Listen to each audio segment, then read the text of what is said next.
Emdol ka ke mo fa seda.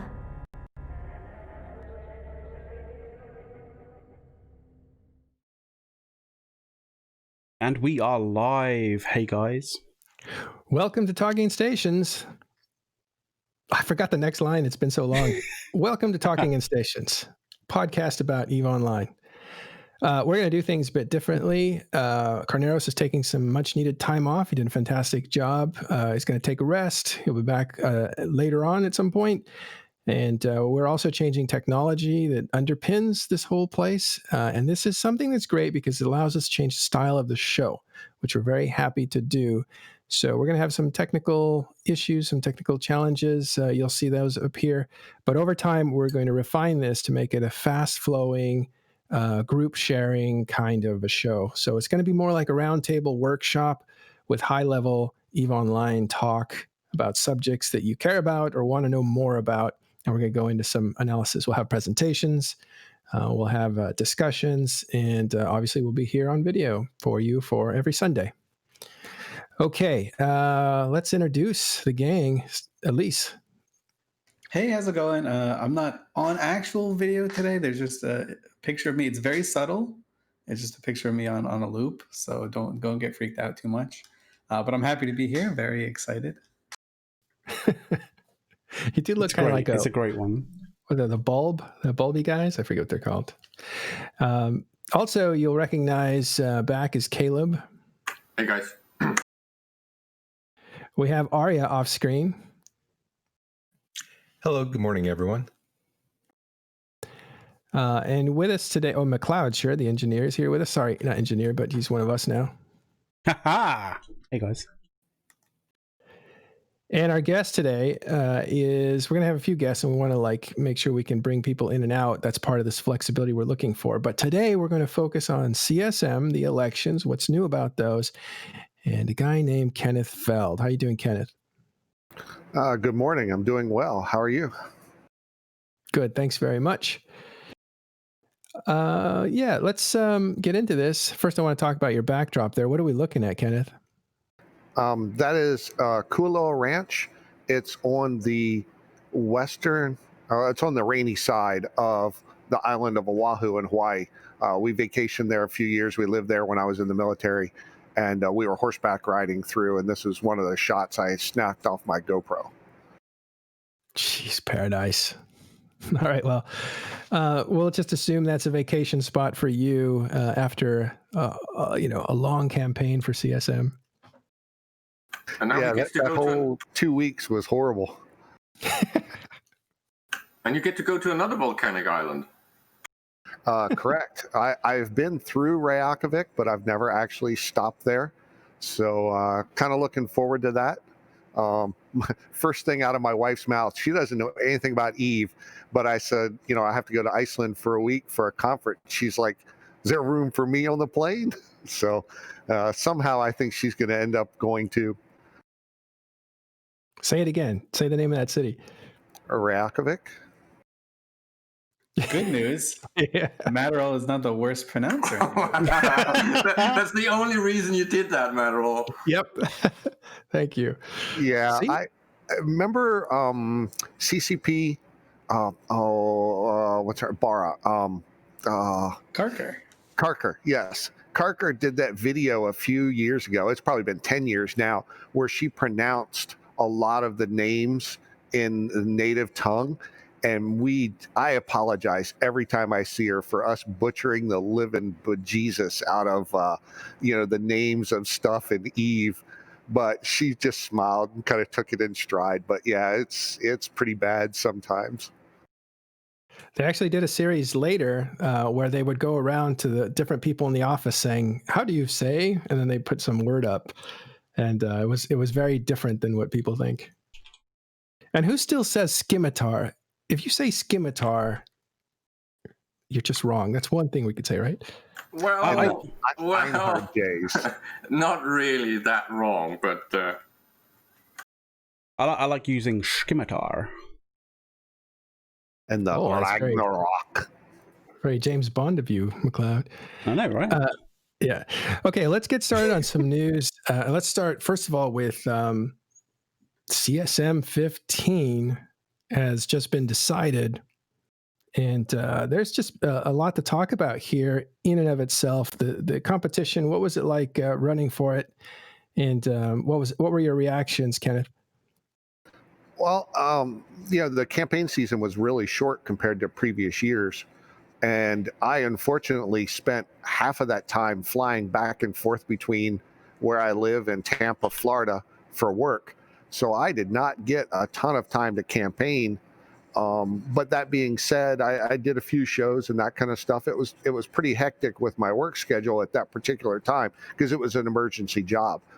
Now, the outpouring of support and the DMs that I got were amazing. I couldn't begin to explain how I had no idea that more people knew about me than what I even thought. And I think a lot of that, as Caleb and I were talking about before we got on air, was the focus groups and that kind of stuff. A lot of people knew me from there that I didn't even know that my reach was that far. And you were on Talking Stations? Of course, yes, I've been on Talking Stations a few times. Yes, absolutely. But that said, when it got down to the voting, like Brisk had done like voter turnout polls and all that, and he knew roughly how many votes he was gonna. Now I'm sorry, I'm just not that just wasn't that into it. I don't think I'll be doing exit polls anytime soon, but good on him for doing it. That's kind of his life, and yeah, but that's not me.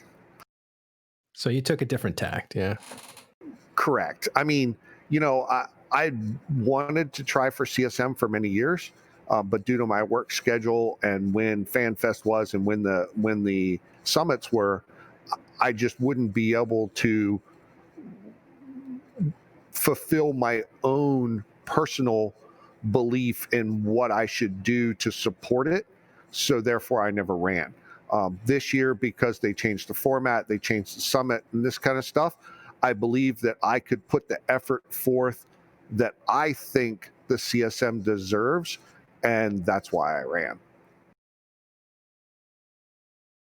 Well, good. So let's talk about that, guys. The CSM this year, how is it different from previous years? Oh, so the big thing is they go from 2 summit meetings, like a winter and a fall summit, to just 1, right? So you only have to fly to Reykjavik once instead of spending, what would, for Americans at least, be your entire vacation just doing CSM stuff. And also they said that they would contact the CSM and we kind of decide on when we want the summit to be. So it wasn't kind of at a fixed point in time like it had been before.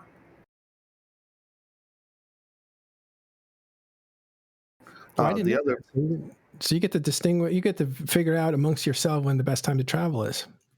Correct. And, for most people, it would obviously probably be the summertime if they have kids and stuff, which is not conducive to CCP, obviously, because that's when the majority of them take vacation. So springtime is the only time that's really bad for me. And October is the really bad month in the fall. So as long as it doesn't fall during that, November, December, January, February, that type of thing, I can deal with pretty easily. So I'm sure we can come to an amicable date between us. Yeah, cool. So what about this election cycle? It was quicker.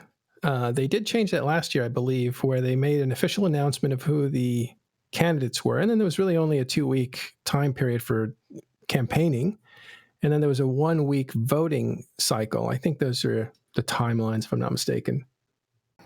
Yeah, I think it did change last year or the year before, but previous, like when Elise was running, I mean, it was what, 4 to 6 weeks, Elise, roughly? It felt longer, but yeah, it was about that. It was essentially a full month of campaigning and telling people they should vote, which is, at the time it's great, right? You're like, oh, everyone's gonna know, but going week 3, week 4, people get really tired. Okay, not everyone, but a lot of people just were getting really tired of hearing CSM this, CSM that, and I think that it created some sort of like little voter fatigue in a way. And at least did it back in the days before Twitch and YouTube and this kind of stuff. So all the campaigning was done via forums, I believe. I'm not sure that there was much else available, was there? No, it was awful, but I mean, that's also an era of Eve where everything was done kind of like on forums. Like there was the official Eve Online forum, and then there was Kugu.com, which was like very popular for nullsec people, kind of a bit of a circle jerk in a way. And then there was Scrap Heap Challenge that turned to Fail Heap Challenge. Oh wow, I forgot all about that. It was kind of like the R Eve before R Eve. But the other thing is too, that was before the STV voting system as well. Yeah, so it was a straight, like, you couldn't put multiple people on your ballots. You could just put one person in like a first place thing, and it was whoever got the most first place votes won, which was kind of a crummy dynamic, but also kind of easier in a sense. Instead of players deciding, hey, we want to like fill out a ballot of 10 people, they could just like, oh, I like this guy's name, boop. But our CSM, like CSM 7 was the last CSM where it was before we moved to STV, and we actually are the ones that moved it to, we changed the CSM white paper to make sure that STV was the ballot, like the way the elections would be done. Did that change? Yeah, I like STV. Yeah, and then in this last presentation where they showed how the votes break down, I think people, finally got a good idea of how that works. But did it change either the type of people that ran for CSM or the type of people that were elected for CSM when you changed the way the voting worked? I think it did. I think it gave some other candidates an easier entry in. Because I mean, if you look at CSB Aurora, did a fantastic job on that on that PowerPoint presentation recently. That was Friday she did. Mm-hmm. Yeah, it was. Yeah, she said that was the most painful PowerPoint she had ever made. It took her almost 18 hours.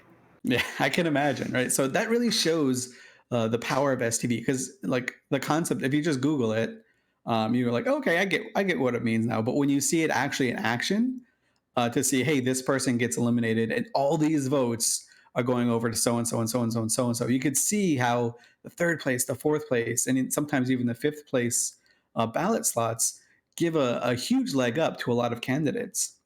When I was on the CSM 6 and CSM 7, if people think the CSM is dominated by null blocks now, my God, if you saw CSM 7, we had one guy who was not a nullsec candidate, and that was it. And that was with a bigger CSM as well.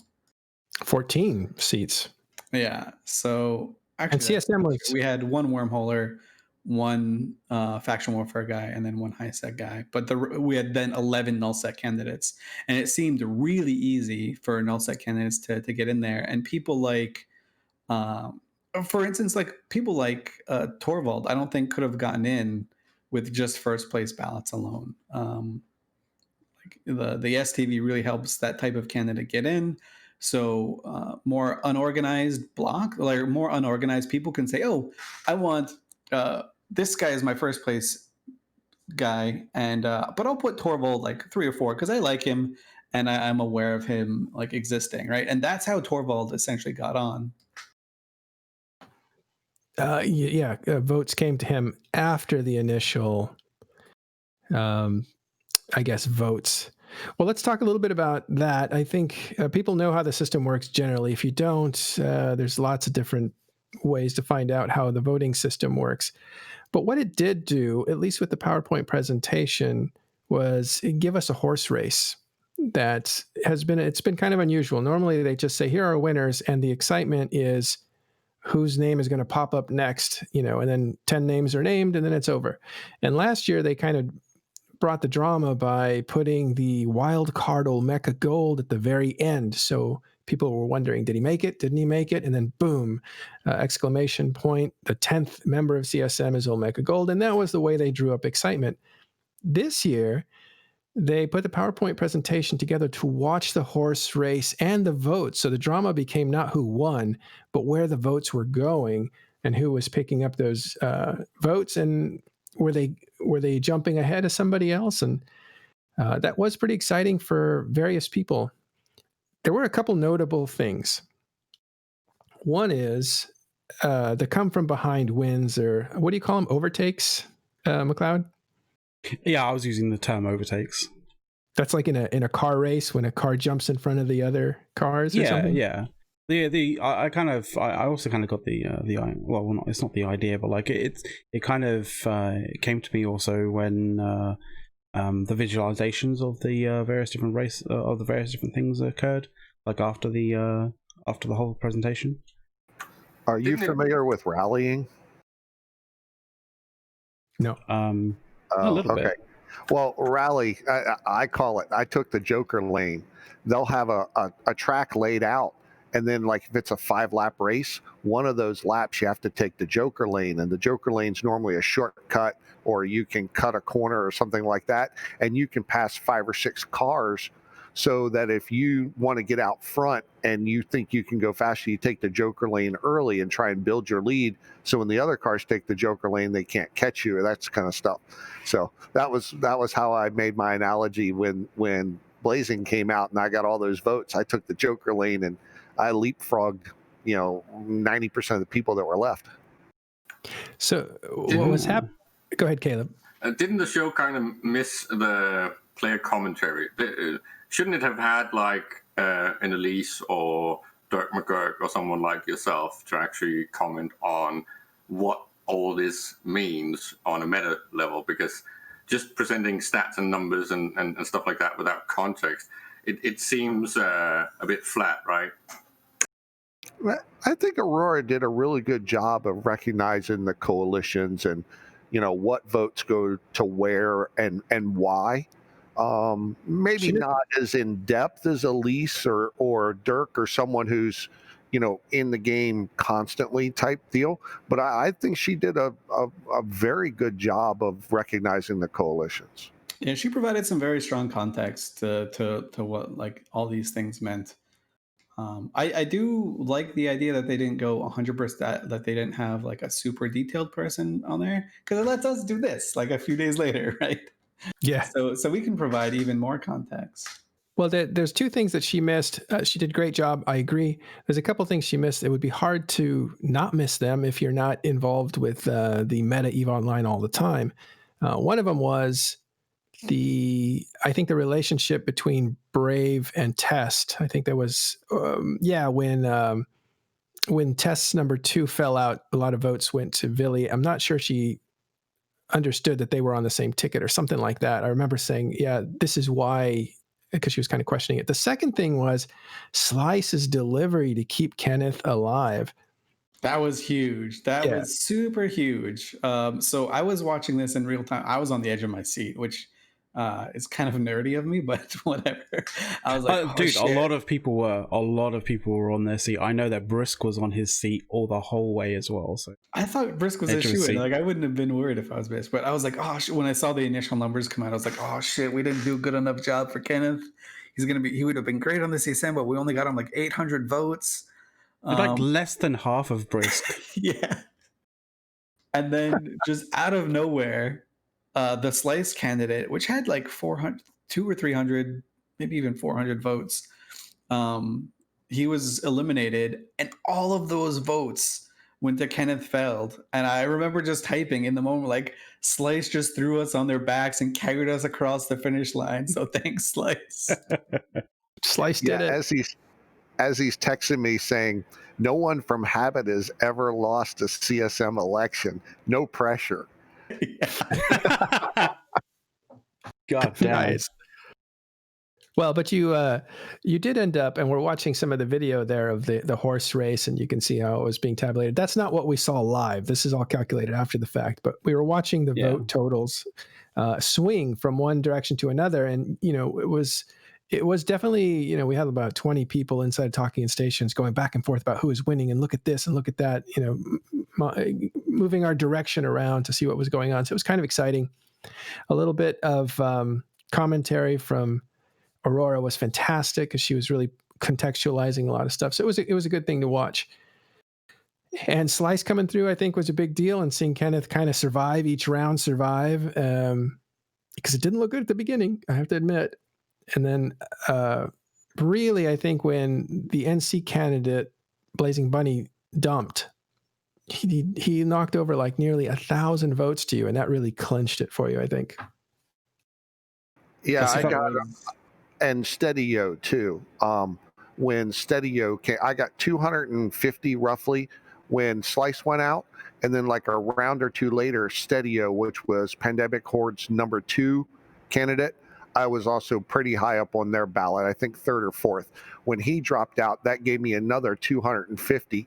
So I had just gotten ahead of Blazing Bunny by about 25 votes, and then I got another 200 and something.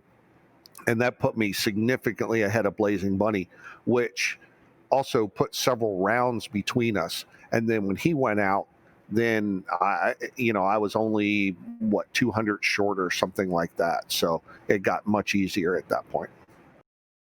Yeah. That plus 970 is insane. So here's a couple other things. First of all, it's an amazing series of takeovers, as McLeod calls it, where Kenneth Feld jumps in front of other people and is just kind of racing through them, making his way from like 15th place all the way up to 5th place.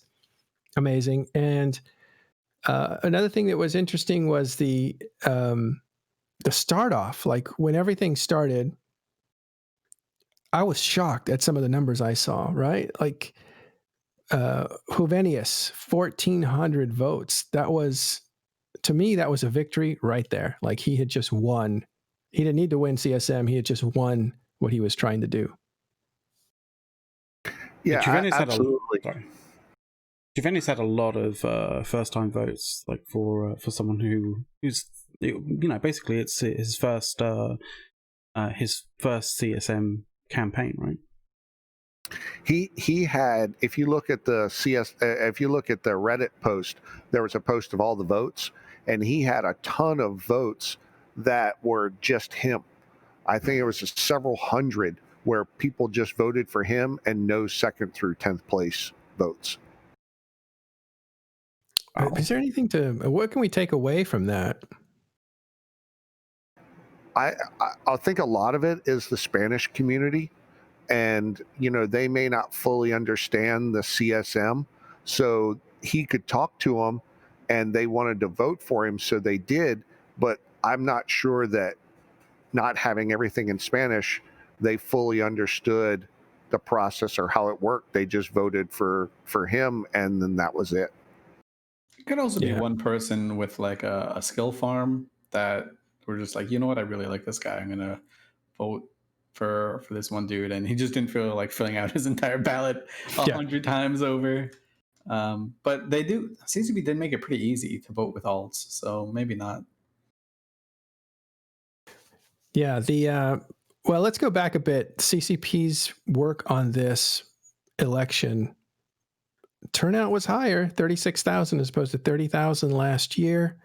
And this, at the same time, there is a drop of influence from nullsec players. I believe, according to Noisy Gamer, calculations are that Goon Swarm or the Imperium lost about 20% of their vote.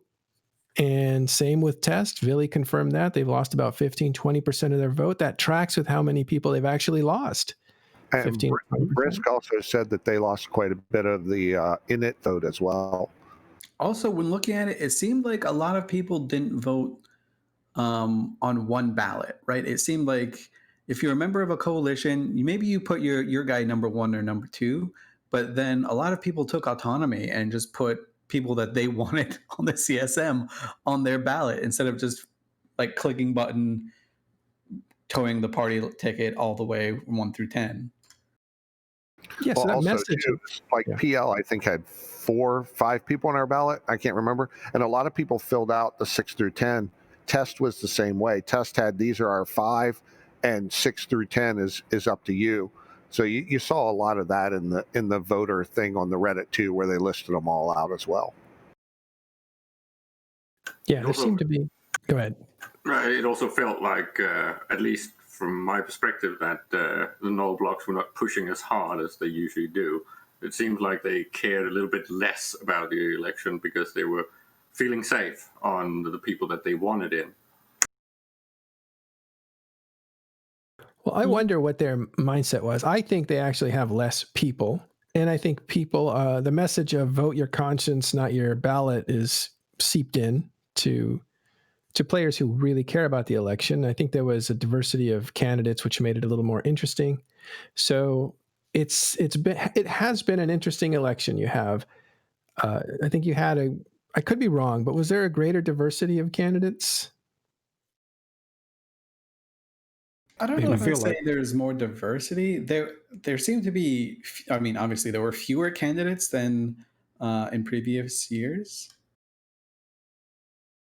but there are a lot of like really good candidates. Like there was a lot of parity between the candidates. Like the difference from the one that got the least amount of votes and the one that got the most didn't seem as big of a chasm as it kind of sometimes was. The people that decided to run for CSM this year, I think they were all like, if you had put each and any one of them on there, they would have done an okay job at the very least.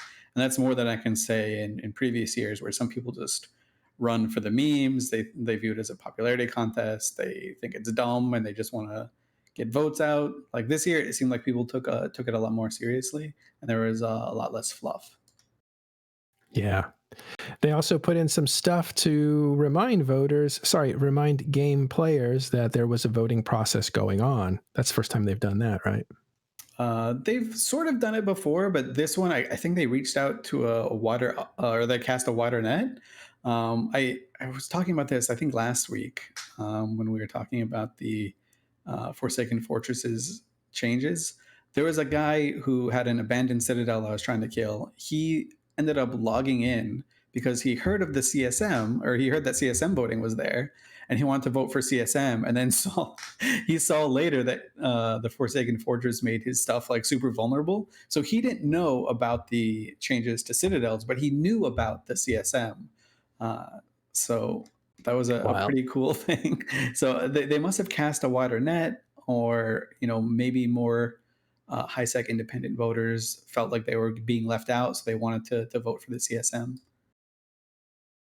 Well, so another thing that was interesting about this election, besides Juvenius's impressive first round, like coming out of nowhere performance, and Kenneth's comeback from behind, was the wormhole candidates. oof, the wormhole candidate. That's feels bad, man. Oh, Yeah. that feels bad, man. Now, it's not that wormholers have to all vote the same way. You wouldn't ask any group to vote the same way to get their representation in. I think those are like red herrings, right? People are going to vote for people and platforms, not necessarily just where they come from. But you had an interesting contrast here between Exuki, who was, in my opinion, the best CSM we've ever had, maybe next to Elise here. And then you had Laura Secco, who was the challenger, and they were not friendly to one another, in that Laura Secco had promised he wasn't going to run for CSM because Exuki had done an exemplary job. But then there were some conditions created, and there was a rivalry between them in the game as far as their groups, and Laura Secco decided to run anyway. And then there was the endorsements for Laura Secco or Exuki. It really did look like a hostile parallel of candidates, even though it wasn't outwardly hostile. What do you guys think of the way it ended up? One thing, the vote between them was almost split 50-50, which hurt them both bad. If it had been 70-30, then one or the other would have gotten in. But if you look at the numbers, every time when people went out, they went up almost the same, and everything was almost a 50-50 split. And in the end, neither one of them made it. Yeah, that's kind of like the norm for, well, it always feels like it's this way for two types of candidates. The wormhole candidates end up like knocking the legs out of one another, and the low-sec candidates generally tend to compete with one another and cannibalize each other's votes. And this year, the low-sec candidate got on, Phantomite. He just barely squeaked in on the bubble. and like the two wormhole candidates, they kind of just went back to what wormholers have been doing for all of the CSM, where they were polarized so much that they just kicked the legs out of one another, and neither of them got on. Yeah. But when you guys say split the vote, right? It must have not just split the vote, but split the entire community, right? Because if they had wanted their representation, they would have put Lorseco first, say, and then Exuki second, right? But apparently they completely disrupted themselves and actually only put one of them. Otherwise, a single transfer would have resulted in at least one candidate, right? Right. Yeah, that's what I mean. They this person liked Lorseco so much and hated Exuki that they only put Lorseco wherever on the ballot, but they did not follow it up with Exuki and vice versa. There was no votes. If you look when whichever one first dropped out, there was very little transfer over. Yeah, like they, for example, Exuki and Lorseco, when they literally, in terms of first position votes, they're practically almost the same. Like Exuki had 965, Lorseco had 938, so like they were pretty even in that regard. But when it came to Exuki being essentially eliminated, being the first one eliminated, let's find it here. Yeah, so Exuki got eliminated, and only 287 of those initial 900 or so votes that he had first only had Lorseco second, and that So includes some of the trickle down that Exuki got as well. Yeah, they went to other places. Interesting. My suspicion is that well, what it shows me is that maybe the wormholes actually don't understand the single transfer vote thing. No. Because if they deliberately are destroying their own representation by splitting the votes like this, it's tragic. I don't think there's anything extraordinary here. If you do not like a candidate, if you think it's better to have no candidate than it is to have that candidate, everything makes sense. They did not want Lorseco on, even if they didn't have representation. In other words, he would have been a net negative to some people.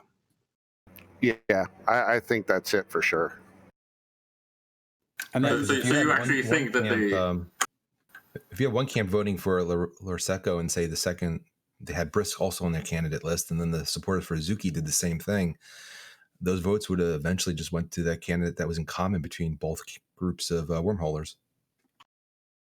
Yeah, that is true. A lot of votes went to Brisk there, so they could have had Lorseco, Brisk, and then somewhere down the line, Exuki, and the same thing, Exuki, then Brisk, then a few more down the line. But Brisk didn't get in until after both wormhole candidates dropped out. I think that's the way that it worked. So those votes never got transferred to the other wormhole candidate. I think a lot of it is Exuki was in initiative, right? So I think a lot of initiative people were like, you know what, we like this guy, we're just pretty recently introduced to him, so we're gonna put Exuki on our wormhole on our ballot, and then also Brisk because he's our dude, right? So, oh yeah. Well, I mean, can I just point out something that Chiromancer was saying about why vote for someone that's evicting you? I get this feeling that there's a lot of people when it comes to CSM voting that don't understand that you're supposed to leave your in-game politics at the door, because it is representation of the whole game. It's not about who you don't like at the moment. This is back to something of the whole topic of Kenneth being voted in, right? It's supposed to be you voting for people that you know understand the game and will make it better. It's not whether they are on your opposing team, and you shouldn't bring tribalism to the CSM vote. That's just it's not tribalism. It's how are you playing that game? The way they're playing the game is to destroy the play style of the people they're trying to gain the votes of. That doesn't work. It's not tribalism like, hey, you're beating me at this game. It's more like you're destroying the content. How can you be trusted to fix it? You're untrustworthy. That's, I think, it's kind of hard to vote for someone who's there kicking down your castle. But I don't think I it's just think because they're winning.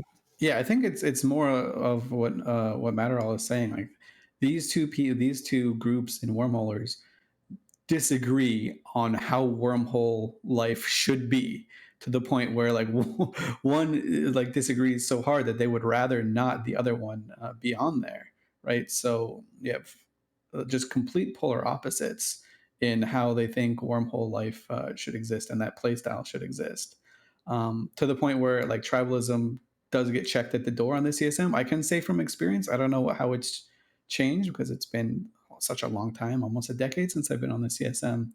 In CSM 6 and 7, almost the entirety of the CSM were at war with one another. And we agreed on pretty much every mechanic that was being put out there. Like jump bridges, Titan proliferation, stuff like that. We all agreed, even though we were different tribes, different groups that were benefiting from different mechanics. I remember we tried to nerf Technetium, and all of the OTech people were on the CSM. We're like, yeah, this is super broken, guys. You have to nerf this. So like when people do run for the CSM, they do take their job incredibly seriously, and they don't try to get some sort of competitive advantage. So I think when it comes to wormhole candidates on the CSM, they just really disagree with how like the game should be played at that level. Well, Elise, I was not talking about the actual representatives. I was talking about the voters. No. I understand that. I was just corroborating what you were saying. Like that's exactly what happens, right? Like, but it's not just like a theory. That's how it actually plays out. Yeah. So here's the thing I'm rejecting: the narrative that wormholers just shot themselves in the foot. They didn't shoot themselves in the foot. The people on one side, and I think it works on both ways, either way, whoever you're talking about, whatever candidate you're talking about, they thought, let's get our candidate in. Oh, we can't? Okay, let's not let this candidate in because that's a net negative. That's not it's better to have no representation than to have bad representation. I think that's the perspective, and that's why you had such a divide. So in a sense, they actually didn't win what they wanted, but they also didn't get what they didn't want. So, okay. I also kind of feel like, it's also about trustworthiness as well when it comes to choosing your representative, that represents your play style or your the space that you call home. Because we had Laura Secco on one of the shows smart previously. Guy. And he made a lot of, he's a smart guy and he makes a lot of points, but in that show he advocated for people in wormhole space to vote for Exuki because Exuki was being an exemplary CSM candidate. I can't say as to why Laura Secco decided that he wanted to become a CSM candidate for CSM 15. But when you advocate for people to vote, for like a single wormhole candidate, and then you yourself decide to run for in that same race on the same ticket for the same thing, like people have to kind of ask themselves, why are you doing that? Well, just to take it down a notch, right? To something very simple.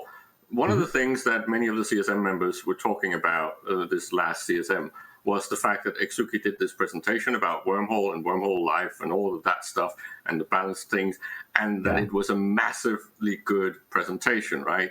The point is that the wormhole voter has now made sure that there's not going to be anything remotely like that at the summit this time around, because they destroyed their own chance of being represented properly. Of course, there's still CSM members now that are knowledgeable to some degree about wormhole life, but they will not have an expert representation. So in that sense, they definitely made a very, very big mistake.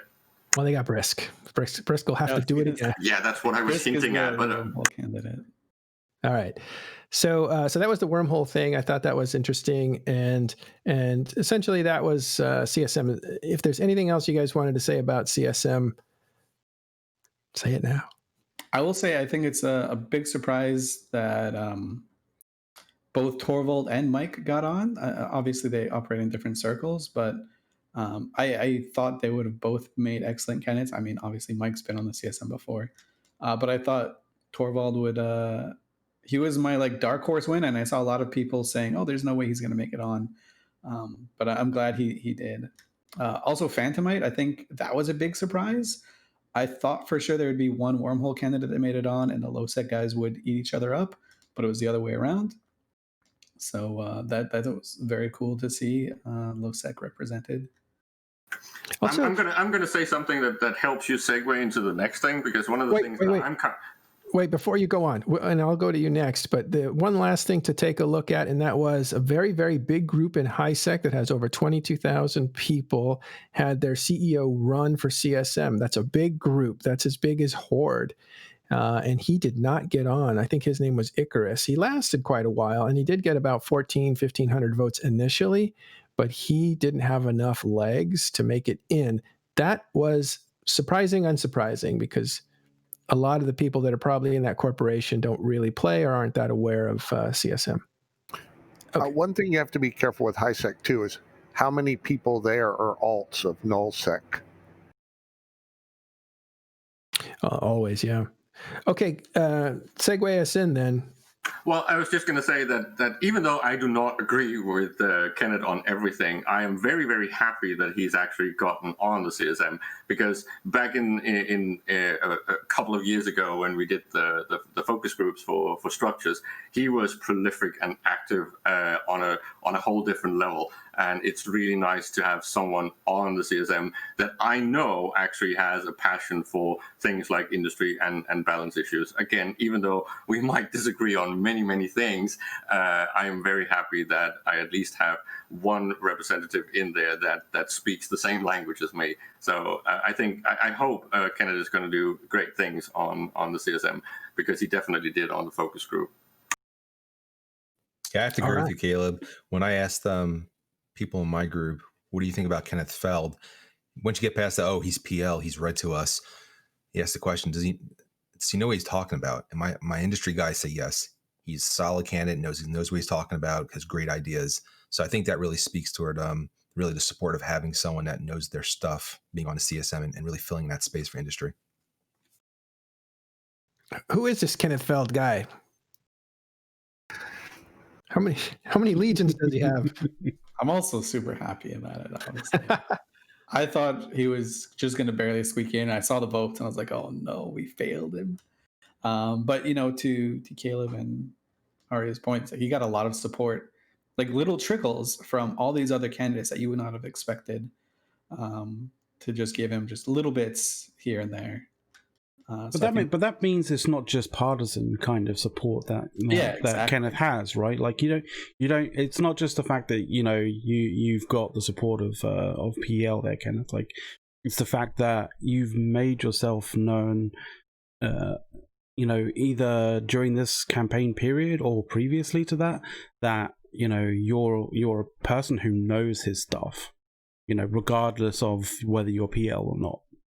And from what I remember, I could be wrong, but Kenneth Feld has a very, very good skill at managing self-moderation stuff, because he was very, very active in keeping the focus room clean of very stupid comments and people repeating things that had been talked about endlessly and answered by a CCP. So at least on that ticket, he also gets a big thumbs up from me.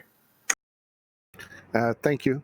Yeah, as Elise was talking about, I was really surprised, even once I announced my candidacy, the amount of support I got from people who were read to us, people in HiSec.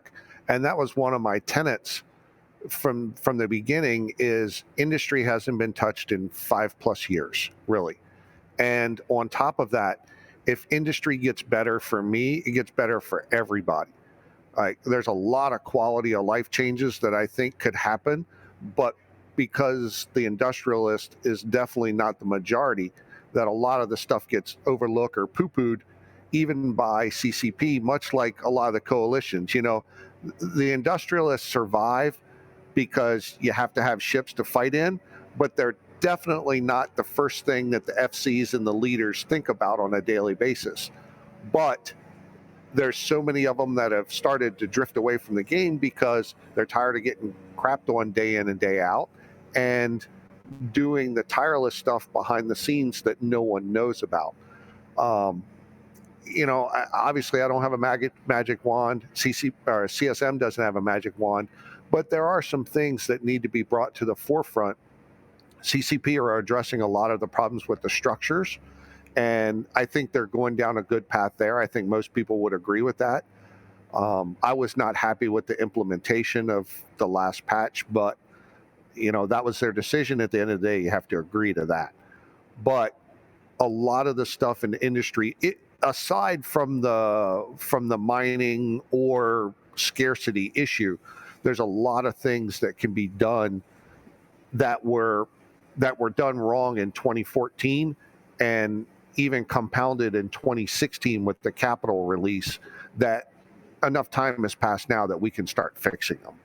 Yeah, basically, in my point of view, CCP has completely broken things like industry.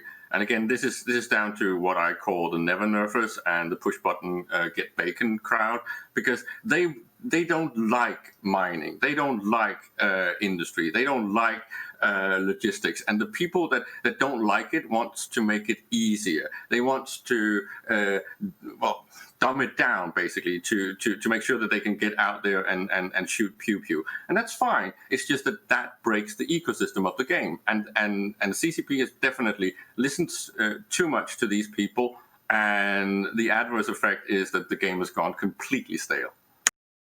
I will say one last thing before, and it's probably a little bit controversial that people will probably be mad at, because I know we want to move on from this topic a little bit.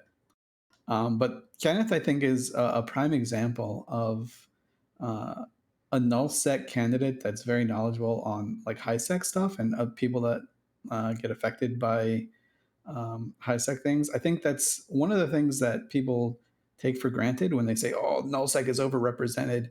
A lot of people in nullsec, they don't spend all of their time in nullsec, and they have expertise in other areas of the game.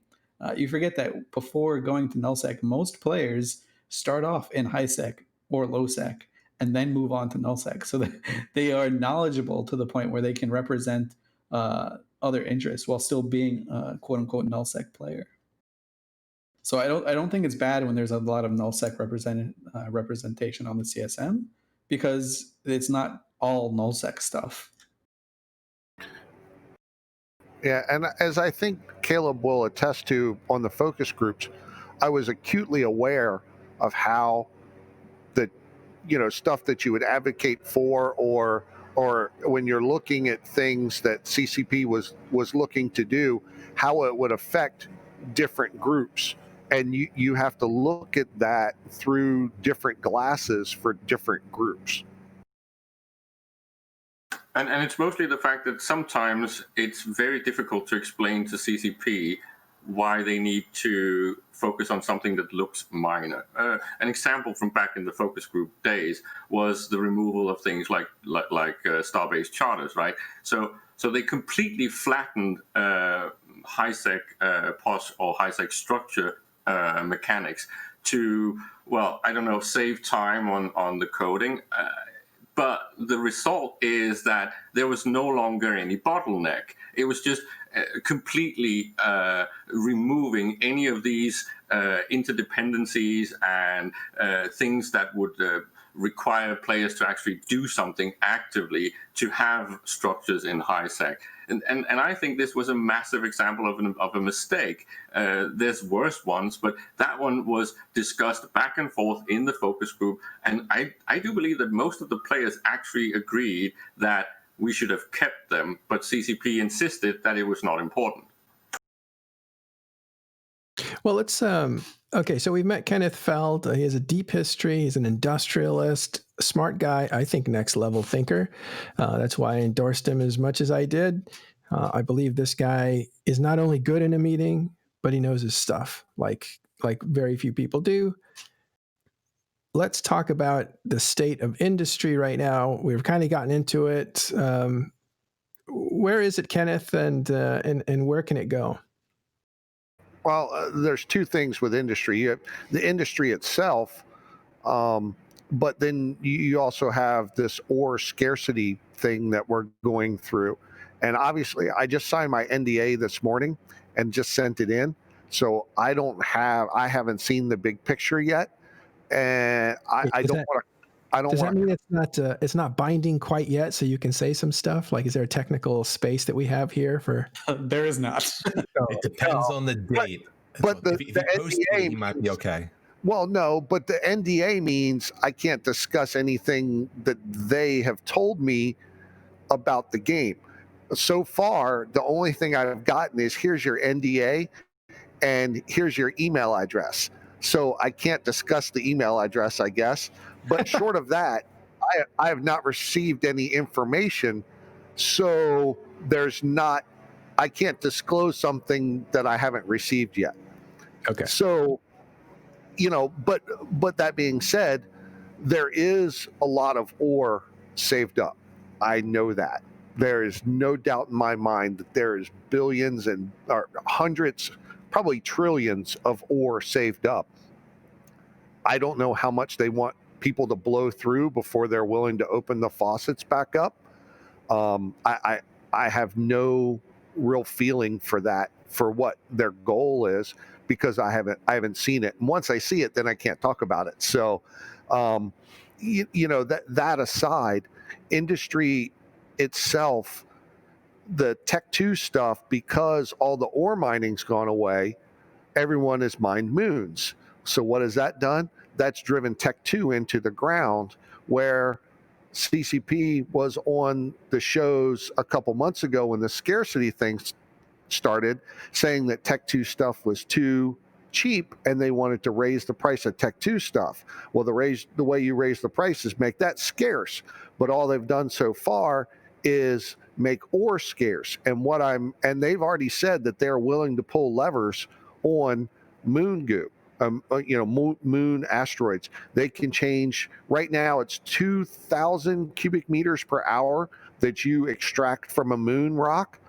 So if you do a moon rock for 40 days or whatever, the number of hours that is, it's 2,000 cubic meters per hour, and then you apply the percentages to get how much of each goo or each ore is available. They've already said that they're willing to pull the levers to change that. They could take it down to 1,000 cubic meters per hour, whatever. And those, I'm not privy to any of that stuff yet. So I don't know what their overall plan is. I don't know if once ore starts going away, are they going to start working on moon goo? I don't know. But Tech 2 stuff is dropping in price significantly in the short term. There's also no real big, wars going on. There's a few skirmishes here and there, but a lot of people are using Tech 1 ships. So there's not a ton of, oh my God, I need, 500 munitions tomorrow. So the stockpiles of moon goo are also piling up. So again, I'm not sure, but I know that sourcing Tech 1 minerals just to build the Tech 2 right now is the hardest part of building Tech 2 for me. So, and we've lost 2,000 dreads in the past 2 weeks, 3 weeks. Yeah. So that's a ton of minerals that have to get replaced if they get replaced. And so that whole side of it there, I don't have a good feel for how far that they want to go to make it scarce. So I can't comment on that other than it is happening. I don't think there's going to be anything that anybody does, CSM or otherwise, to change CCP's mind to go down that path. So what you have to do then is, okay, we're going down this path. What do we do to get to the end goal? And I can't comment on that because I don't know what it is, right? So I can definitely comment on that if I'm allowed to do a little bit of the big red boat moment. In real life, the problem is not oil, it's refineries. And one of the problems in EVE Online is that they have not put the scarcity where the scarcity needs to be. The bottlenecks have actually been removed from where they used to be. What we need is things like refining and repair and recycling, needs to be something that goes in a slot. And then we need the industry slots to actually be limited again. The fact that we got infinite industry slots and infinite office slots and all of these infinities in the game is a massive mistake. And CCP desperately needs to fix that, because that is what puts skin in the game. One of the first things you do when you go to war is destroy someone's infrastructure. That includes bombing their refineries and their stored capacity of oil resources. This is the type of gameplay we need in EVE Online, and CCP has basically undermined that and removed it. We had some of it in the past. Now it's completely gone. There's a question in chat similar to that you mentioned, Caleb, asking Kenneth, what are your thoughts on a number of manufacturer slots that are currently available? Okay, let me preface this by, back when you had POSs and you were building Titans, you would have 6 CAAs, component assembly arrays that had 5 slots each to build out a Titan. So I do not wish to return to those days. You think structure spam is bad now? If a rate could only build 5 things at a time, I would just put 150 rates in a circle and build like that. Okay. So, and I would have that at like 4 or 5 systems. So if you came in to destroy my refinery and my building facilities at a half an hour of peace, at 150 of them, that's 75 hours you would have to sit there to shoot all that stuff. Now, yes, you could shoot a couple of them simultaneously, but that would be a ton of work to clean up where I build. Well, there's a lot of room between 5 slots and infinite, right? Okay, that's my point. Hear me out. My point is that how many people can one station service? Can it service everyone or just 5 people? Okay, so what I want, or what I would advocate for, is I want the manufacturing index to matter more. I don't care if 100 people are in the system building and they're all building a ton. Remember the old push-pull from Creus? The teams were supposed to draw everybody together, and the index and the cost were supposed to drive everybody apart. But the amount of IS that's in the game now in 2020 compared to 2014, and we have not had any increases in an install costs. So this is just one of those examples of where we desperately disagree, because I believe that all these indices are artificial and they are forced on people instead of emerging. Because let him get to his conclusion, Caleb, and then we can continue, because he was about to say, therefore, Kenneth. Right. So therefore, if you had all these people building in perimeter or whatever system, and the index is at 10, and they could still make a profit, something is wrong there, because you have so many people jammed into a small system. Or say you have someplace you're building Titans and you're jamming in 6 or 7 Titans, and you get to an index of 5, and you can still build them and do it in a way to still make ISK. Something is wrong there. If we increase the floor of the index and increase the ramp of the costs, people will have to spread out. You won't have 100 people in there all putting in 10 jobs, because they won't be able to afford to do it. If you go look on Sissy right now and you go to MTAC-O, where they have the CCP structures to build Titans, to install a Titan is 12 billion ISK.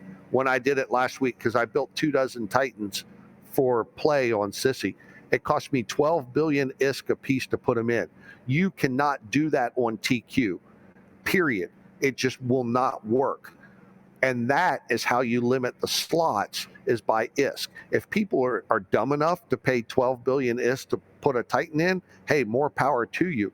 But the general everyday building will spread out if you make it to where it's not cost effective to build together. And that way you don't have to worry about the artificial slots, because all that's going to do is structure spam. I guarantee you, whatever you limit me to in slots, whatever I need to get to 763, which is how many build slots that I've used so far, I'm just going to put down that many structures, and I don't care how much it costs. it doesn't matter. I'll still be able to make that money back. Whereas if you make it to where it's unprofitable for me to build, then I will move to a new system and spread out to where it is profitable. So I see what Dr. you're- Spot asks in chat, does Index have a cap? And I'm going to change that question to, does Index have a cap and should it have a cap? It does not have a cap, and it should not have a cap. So the index cap, for those of you that don't know, is if you're building in a system, the tax rate for that system goes up a little bit. If a lot of people are building in that system, it goes up a little bit for everyone, and altogether, everyone suffers the cumulative tax rate that goes up and up and up. So if you're building in a high density area like JITA, you're going to pay 10% more on the building costs of things, which adds up, than if you were to build someplace that's very lonely where no one is. From a free market perspective, it just doesn't belong in EVE. Where that strain should show itself is in the price of slots that people rent to each other. It's in the price of offices that people rent to each other. It's in the value of the infrastructure. It should not be this stupid artificial index mechanic. It is really, really horrible. If you brought in actual hard limits on things like the number of slots on structures, the index would become what it's supposed to be. It would be a measurement of the actual strain on the system and the cost of living. It's just a fundamental disagreement on whether you want these things to be CCP artificially introduced or whether you want them to be player emergent behaviors. Well, okay, so how many slots would you say a Satoyo should have, or a Sadio? Well, I would say that a scale of 25 for a medium structure, 50 for a large structure, and 100 for an extra large.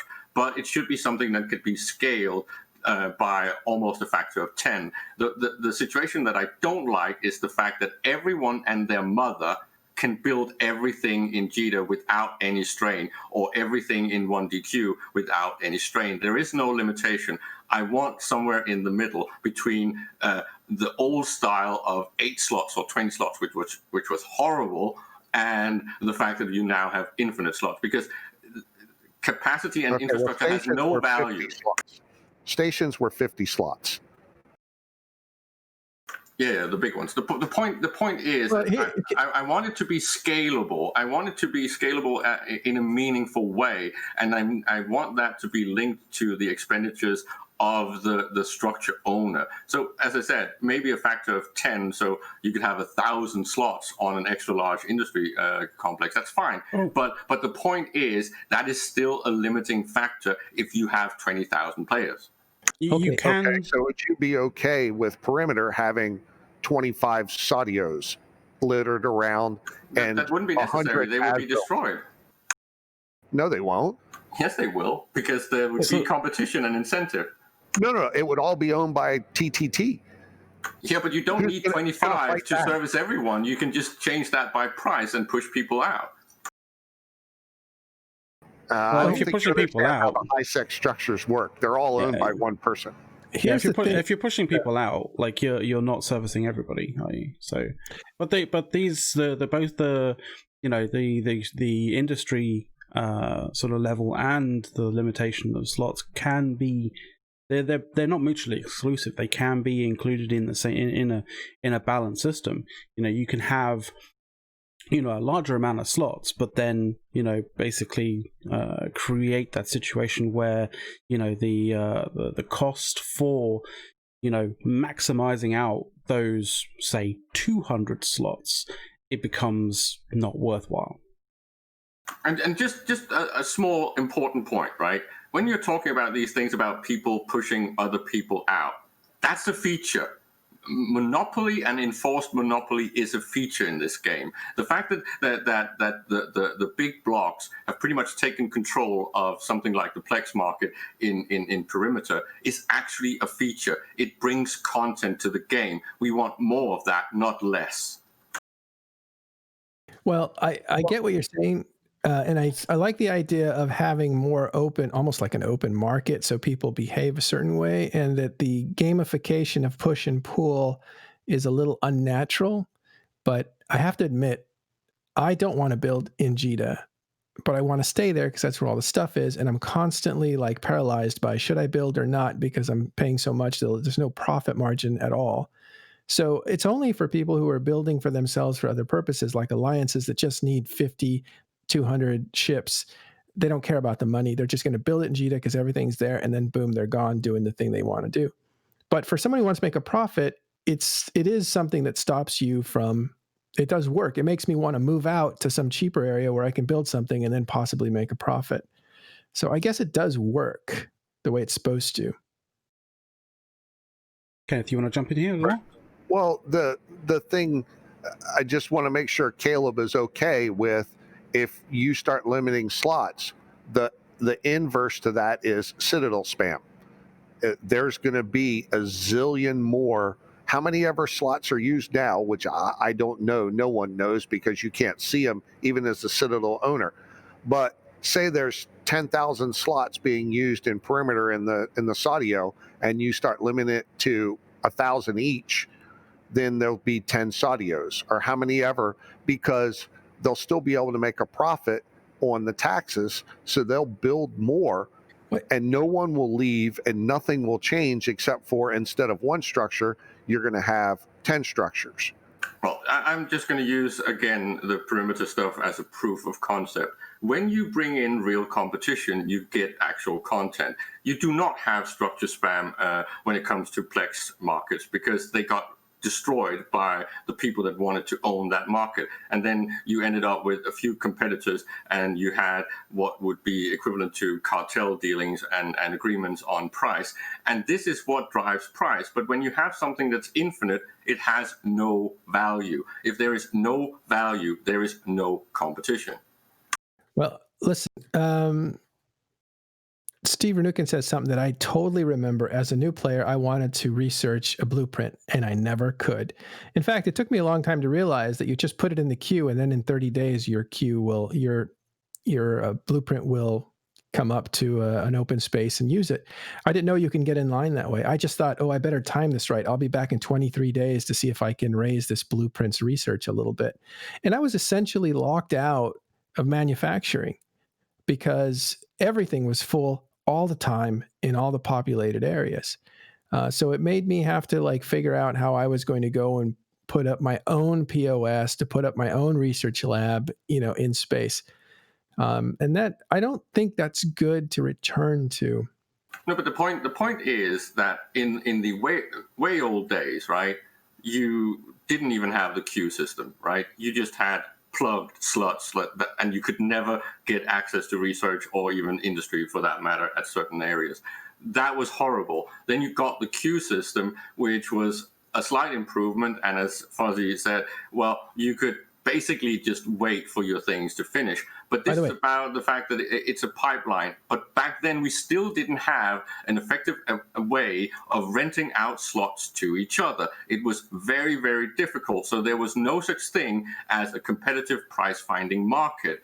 But that was what we all wanted. And that was one of the things that structures were supposed to give us. And it did. But then they gave us infinite slots. So now the thing that you were supposed to rent out is worthless. That changeover was not well communicated. I didn't know that you could get in line. I had to discover that way later. Okay, well, anyway, we're getting deep into the weeds about mechanics and what players should be able to rent out and offer as services to other players. And then you put the economy back into the hands of the players as opposed to in the hands of CCP's mechanics. Seems like a good direction to go in. Also seems pretty complicated considering what Kenneth is saying, which is whatever move you make vertically, people will deal with it horizontally. If you make something cost more for 10 as opposed to 1 slots, then they build 10 structures with 1 slot each, keeping their costs down. And that's one of the problems that CCP has with balance. People can create alts. People can take advantage of stuff that's made for new players all the time by just laterally creating more accounts that are new players. I think that's a huge problem. Yeah, and that's why you. there's a. Oh, sorry. Go for it, Kenneth.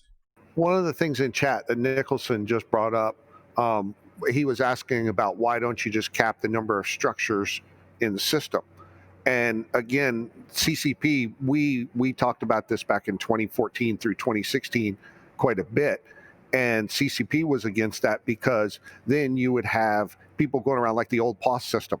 And you would just, if 200 was the limit for the system, TTT would just go in and throw 200 in every high-sec system. Again, people think ISK matters. Yeah, it'll just lock out people. Right. And then no one would be able to do anything, and you could lock down all the systems, and no one would be able to build anywhere in Forge unless they had their blessing. Now, you want to talk about some price gouging there. Now, that's ripe for the price gouging. So that was scrapped from the get-go just because so many people were upset about how hard it was to get a POS because all the moons were towered. You had to war deck someone, and then, you know, all the ensuing things, that the little guy had no chance. So not that the little guy has a chance in perimeter because TTT will bulldoze them, but they have a chance in other systems. And that's why they would never, at least back then, would never institute a cap. And I don't see them doing it now. A cap would never be needed as long as they hit the balance points on things like scale and fuel costs, so the overheads are a factor. Then you wouldn't need that, because competition and scarcity would basically make sure that there is only a set number of structures available in, say, JITA or in the JITA area. Well, where is this competition going to come from? I didn't get that. You dropped out. Sorry, where is the competition? We're talking about perimeter, right? Where is there going to be any competition there? Well, it's like in any real life scenario, you always get monopoly, duopolies, and oligopolies, and they will be the dominant ones. You can't avoid that, but you will always have room for emergent markets and small guys that are then allowed to do things. You could basically call this outsourcing, because managing these things, if that has a strain as well, the big guys want to actually outsource that and basically just do franchising. All these emergent gameplay styles that some people say, oh, then there will be price gouging and monopolies. Yeah, that's a feature, because that is human behavior. This is exactly what we need more of, not less. Yeah, I just want to quickly touch on this though before you jump in there, Kenneth. Like, one of the things is there is additional issues with the fact with putting a Citadel cap in a system, because it's not just something that affects industry, it'll affect strategic aspects of how people secure space. If you can block out people's ability to put down a safe location for their fleets and for their offensive kind of play, then that'll be the go-to method for every single Sov entity's defensive capabilities. I mean, this is the reason why we had people drop defensive SBUs in their systems when we had Dominion Sov, because you had to grind through those before you even were able to drop your own sovereignty blockade units to start to take people's Sov. Like, you would have this same issue of you'd need to grind through at least a structure in a system in order to have a place to drop one of your own, in order to start having like a safe space in order to invade somebody's space or have that kind of situation occur. So it's not just something that affects industry, it affects strategic gameplay as well. All right. Let's we can go on forever, and we will after the show. If you want to talk industry, come hang out with us, Talking in Stations Discord. But we're going to have to leave it there. Go back to Kenneth for a second here and just give him some room to say any last stuff that he wants to about industry or anything else. Right now, until you kind of see the bigger picture, it's kind of hard to say. I don't even know which way CCP is leaning or how long their roadmap is to get there. I'm kind of looking forward to seeing it. Forming my own opinions about where I think it's going, and we can go from there. But I think there's quite a bit of stuff we didn't even talk about, quite a bit of work to fix a lot of the wrongs over the past few years. I do agree with Caleb that something has to be done. Again, he thinks we need to go one way. I kind of leaning toward a different way. Not saying that his way is wrong, or I wouldn't be amiable to it. I would just have to look at how it would be flushed out and kind of balanced, I guess is a good way to put it. And I'm looking forward to looking at those options if it's something that CCP is even willing to look at. You know, at the end of the day, CCP may be, nope, we're not doing that. We don't have the development time for that. And I'll just swallow my lumps and go on with life, because I don't get to make those decisions, obviously. But if they are willing to talk about it, it's something that I am very passionate about and willing to talk.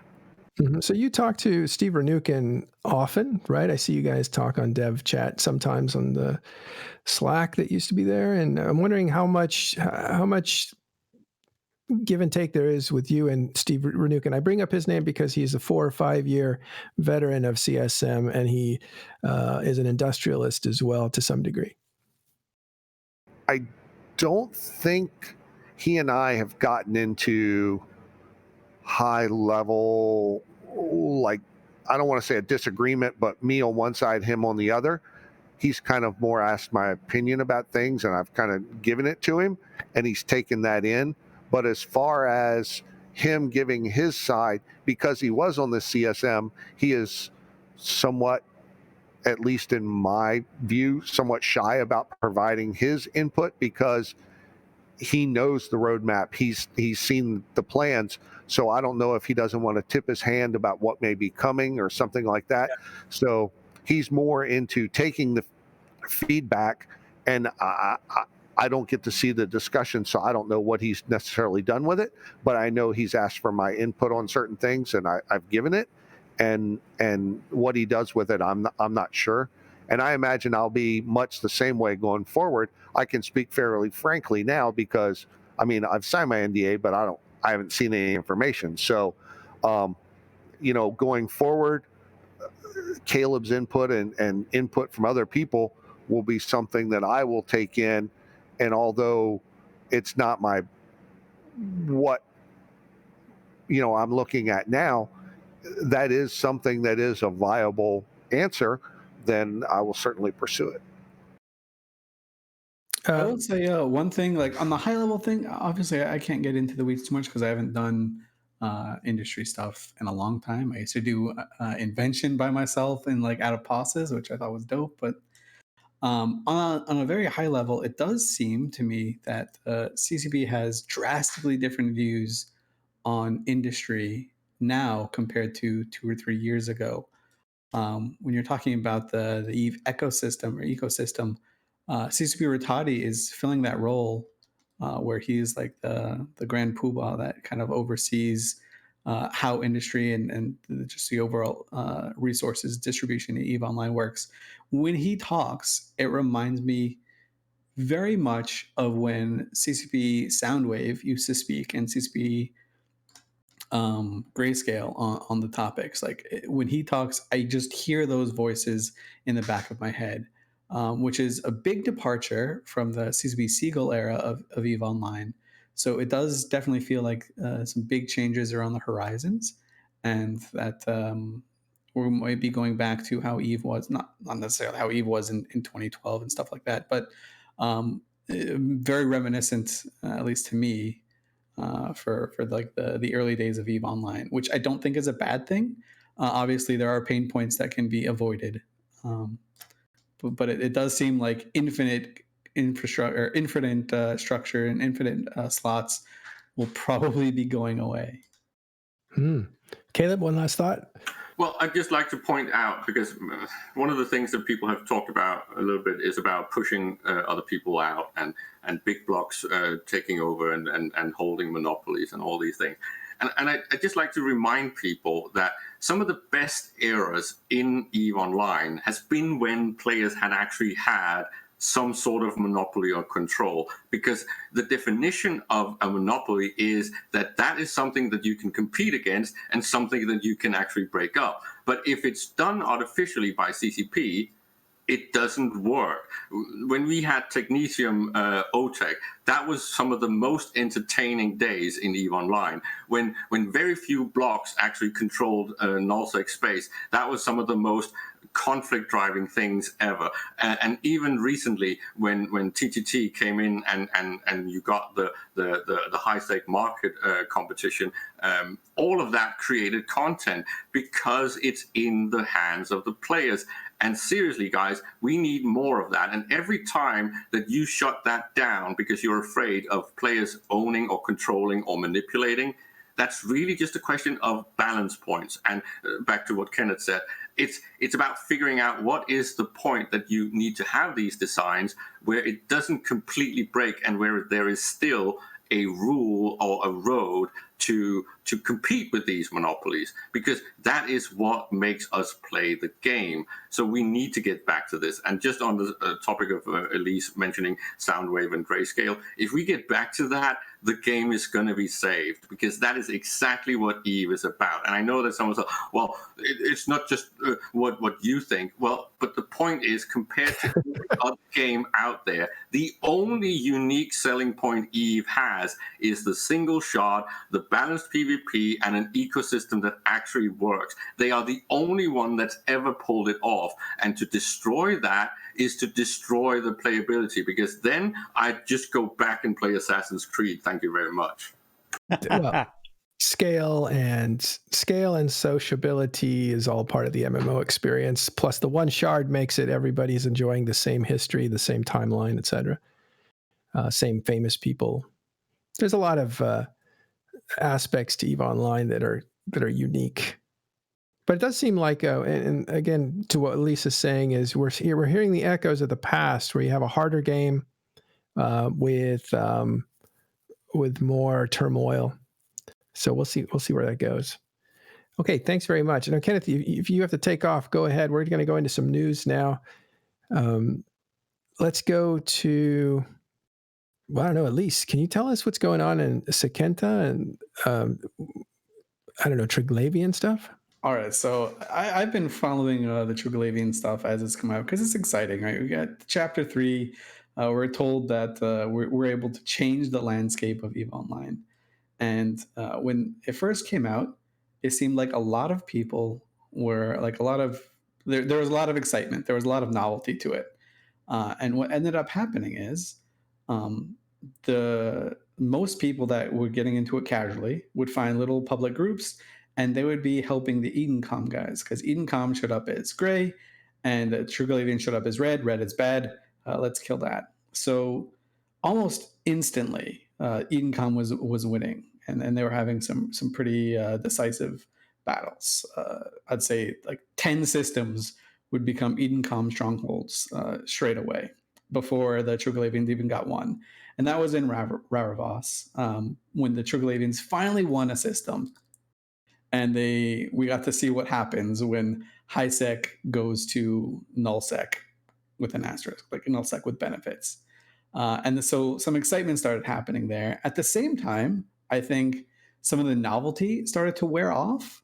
So the people that were into it casually, that were helping the Edencom forces, they just started to drop off. So not to say that they're done with it, but there was like less excitement, less new stuff there. What ended up happening is a lot of the organized groups ended up being all Triglavians, the Kybernauts, which in the Scope video, Scope called them backstabbers. I think actually that Scope video made people want to become Kybernauts even more. And so the rate at which the Kybernauts are winning, or the Triglavians are winning, is going much faster. So when Raravas fell, that was the first system. It was Final Liminality, and the Triglavians or the Edencom people had 13 strongholds. Now we're at 2 other systems, so a total of 3 systems that the Triglavians win, and Edencom has only won 2 in that time. So it is now evenly matched between Edencom. The rate at which systems are falling to Edencom and the Triglavians are now 1-to-1. The most exciting one is the most recent one in Sakenta. And Sakenta, it's a dead-end system. that you probably don't care about. It's not really a mission hub. Some people ran abyssal sites there, but that's about it. The reason it's important is because it's 2 jumps from Jita. That's how close this thing is hitting. 2 jumps from Jita, which means in the future, when Niarja ends up being invaded, there's a really good chance that Niarja is going to fall to Losec, which is what I'm super excited about, because the Triglavians, the people that are the capsuleers that are supporting the Triglavians are just getting more and more organized, while the Edencom guys are getting less and less organized. That dynamic might shift a little bit in the coming weeks, but I personally don't think so. So the invasion seems to be going in the favor of the invaders at this rate. There was a little additional extra thing that occurred when Sakenta went to Losec, or went to simulated Losec, however you want to describe that. Call it security Losec. Security Losec. There's an interesting mechanics change that I think McLeod is hinting at. So yes. when the system goes to final liminality, there's I don't know if it's a glitch, but there's an interesting play dynamic where it briefly goes back to high sec before it goes all the way back to high sec, low sec type thing, or I guess we'll call it low sec. But Trig sec. Yeah, trig sec. That's actually probably the best. Trig sec. What ends up happening is it goes back to high sec momentarily, and then it swaps to trig sec. And you're like, okay, whatever. Who cares about that? I'll tell you who cares about that. The people who are in that system doing some work that would otherwise be attacked by Concord and the Navy. So when the system flipped, it went back to high sec, like a true 1.0 system, and like hundreds of people just died to the Navy, like real quick. So I actually wasn't hitting on that, but that is an amazing random thing. It's a weird little mechanic. So I know all of the Pennas out just got zonked by the Navy. Oof. Did that happen on other systems besides? Yeah, it happens every single time. It's one of those things. It swaps for like I don't know. I think it swaps for like not even a minute, but in that minute, it's enough for you to all die. So what happened to Raravas? CCP reimbursed everyone. I saw a tweet saying, send us your ticket, we'll reimburse your loss. Are they still doing that for each system? I don't know. I mean, I hope so. I mean, it really tests your fleet's ability to, really be disciplined at learning not to shoot at stuff when the FC says don't shoot at stuff. But we are learning a few things about the Triglavians. It actually wasn't that I was talking that I was actually sort of hinting at least. It was that a certain group had a certain headquarters in Sakenta, and because that went to low, something happened. Oh, what happened? It was actually Black Flag, which is I think for all intents and purposes basically like a rehashing of Pirate. Had their had their headquarters in Sakenta, and so when it went to Losec, the 120 wars that they had dropped. That's amazing, right? So you can put as many wars as you want onto a citadel, but if that citadel is destroyed, then all those wars drop. So they put it 2 jumps from Jita in a 1.0 system, then it dropped to Losec, so people were able to shoot it without declaring war. That is hilarious. Was it a shooting situation, or was it no longer high sec from a Crime Watch perspective, which invalidated his war? It was a Crime Watch thing. It was basically the headquarters in Losec, and so because of that, it cannot be protected by Concord. So yeah. Holy shit! There's a lesson. Do not. Yeah, so since this trig sec really relies on the Crime Watch system, that's the only thing being affected with this change in security status. Don't put your War HQ in a system with a blue star. I mean, we're seeing Yellow Sun or Yellow Star, also going through. I think CCP Coyote has been really helpful in the community, saying, and also CCP Sledgehammer, when players notice something that might be broken. they're able to clarify, hey, this is an intended mechanic. Hey, this is an unintended mechanic. Let me check this out. What'd you guys break this time?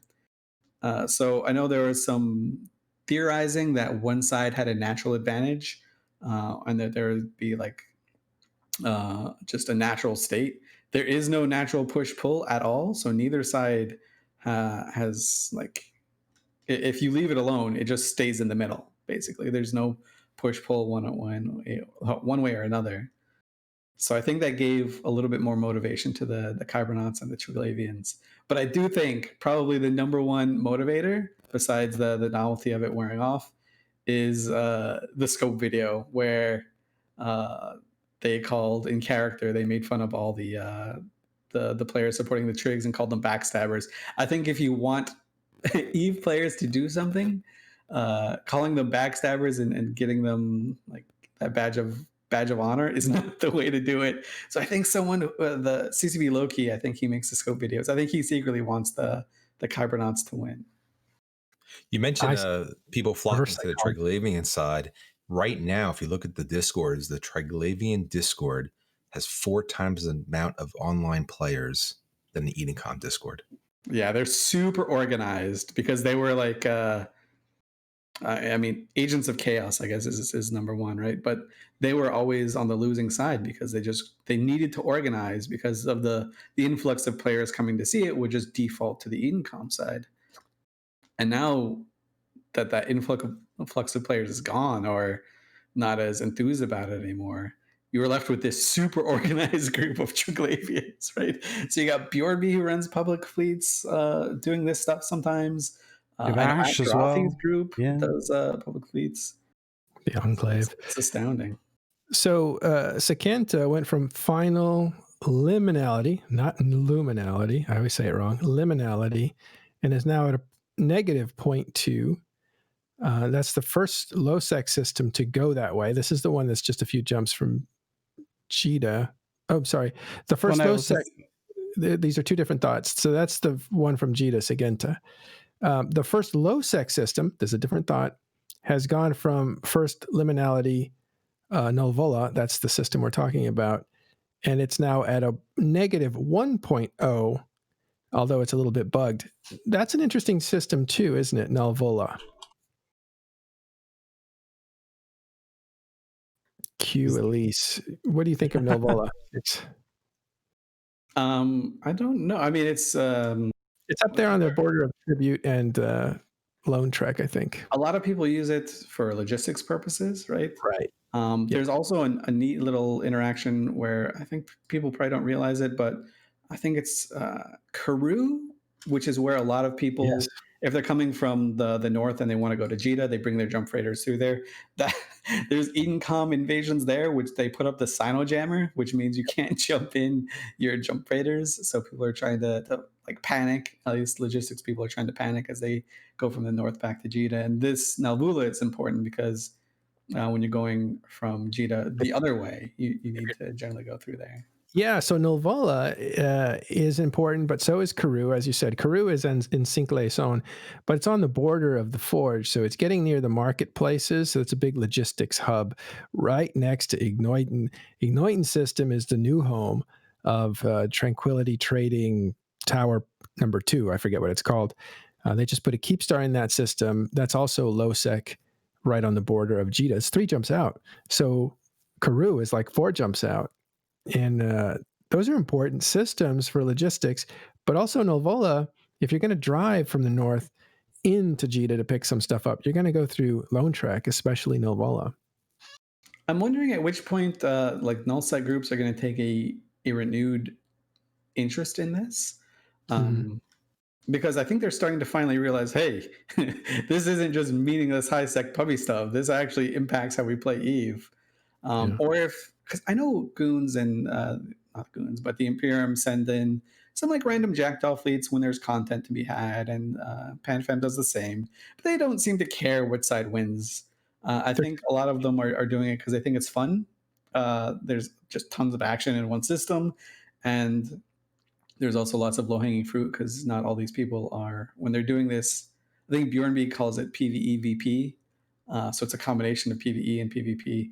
a lot of the people doing this aren't necessarily super good PvPers. So you can get that moment where 60 versus 300 becomes a fight that you can actually take, and that's always, as a PvPer, that's always like one of the fun things, right? Like you're like, I'm fighting outnumbered 5v1, I'm fighting in the shade and I'm winning. Part of the 300, because these people aren't like very good necessarily, or at least or they're new, not very seasoned, and they're unorganized.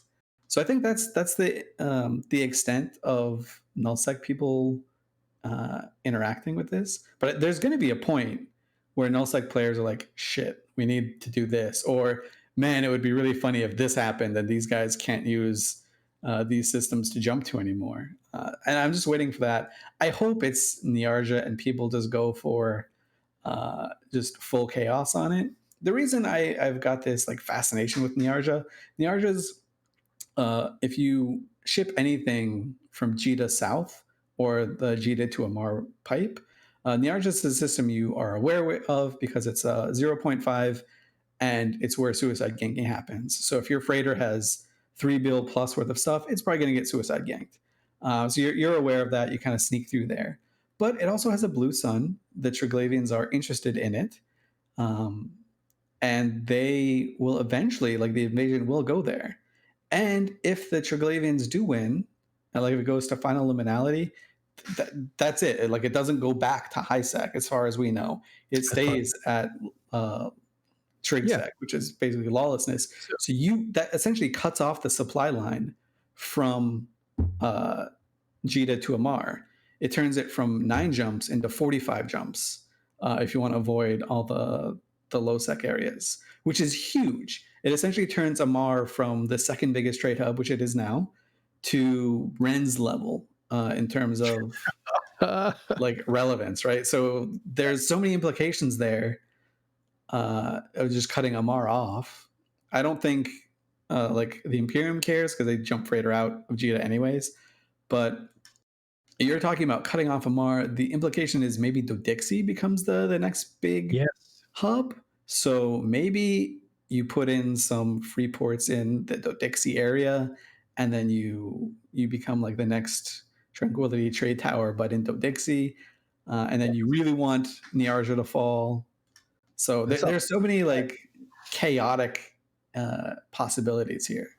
Well, and to speak of the Imperium and null blocks should not or would mostly not get into anything unless it has a strategic value or monetary value.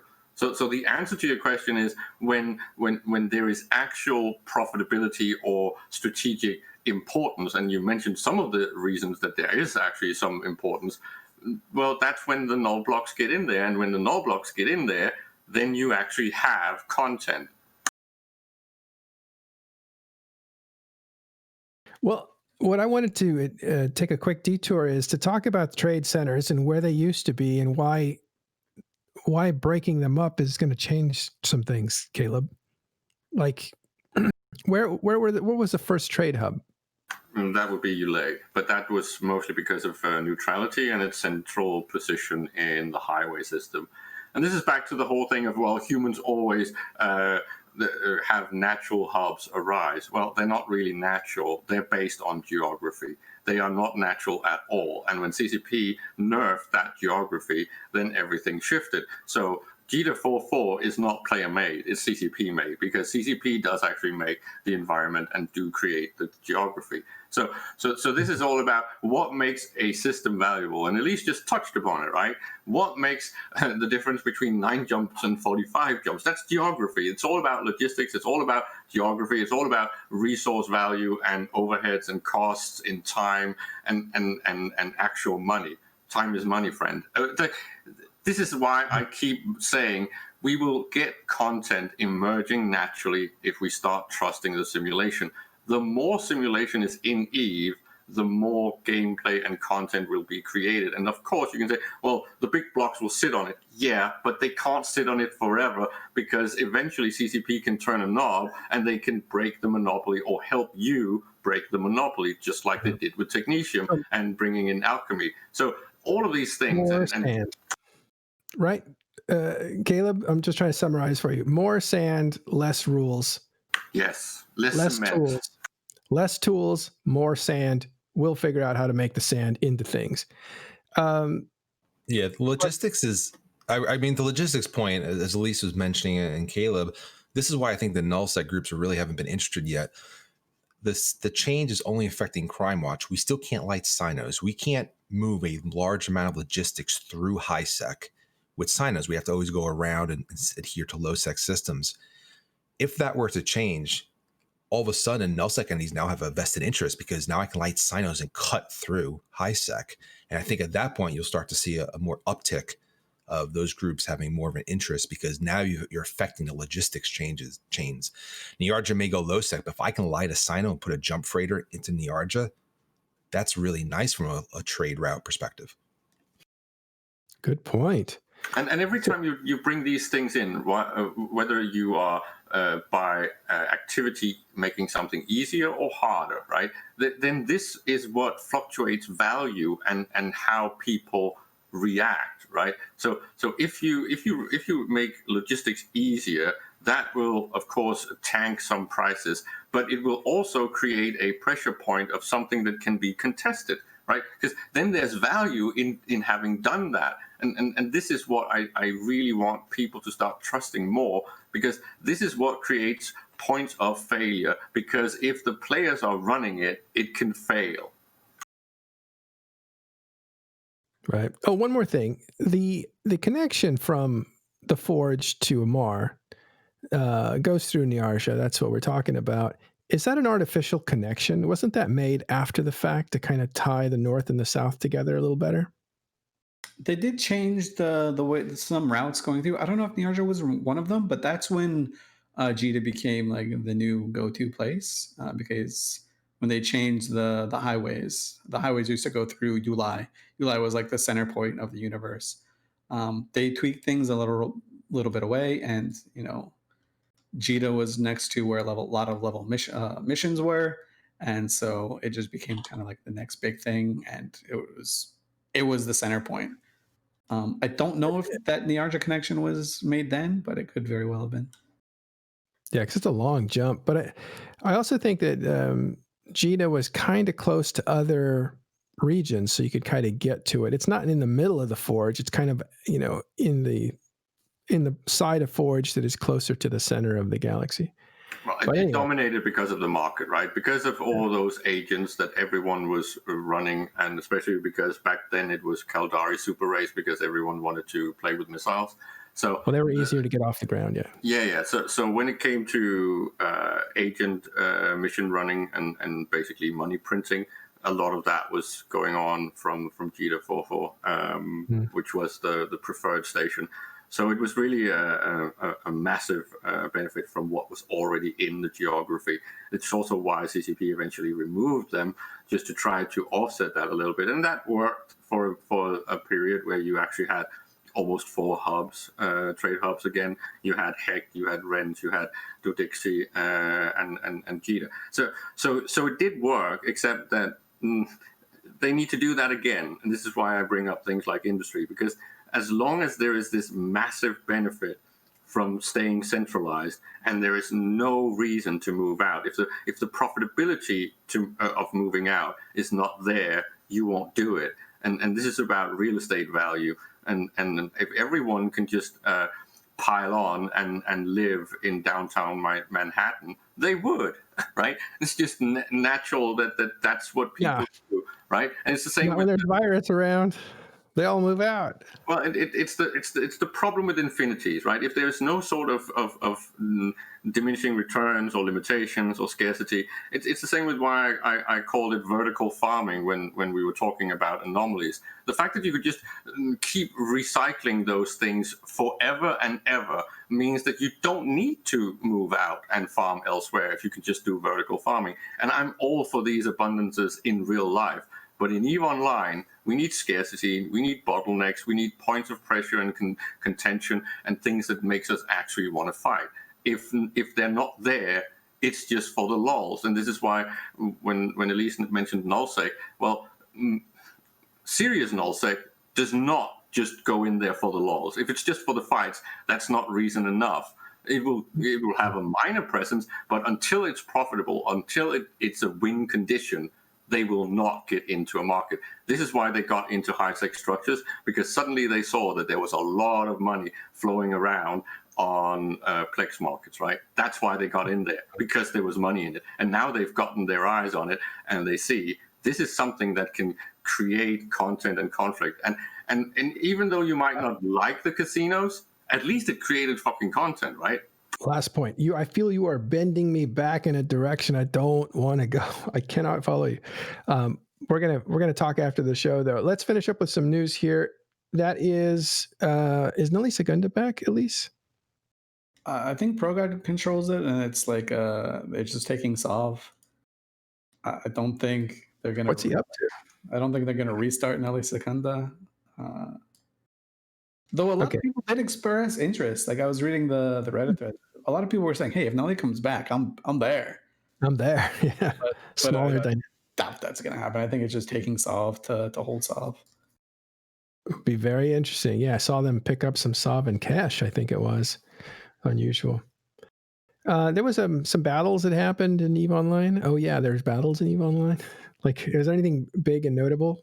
There was a big fight in Nenamalia between Snuff, Siege Green, and the Imperium group that's like deployed that way. There was, I think, the Imperium started to attack some structures owned by Snuff. Snuff dropped a Citadel on grid and started to like fight over it. There was like, I think, a pretty big mistake happened on the Imperium side, if I understand correctly, where they were just using the carriers to siege the structure. Snuff and Siege Green couldn't really do anything about it. Then they warped the carriers 90 AU, which is they warped slow.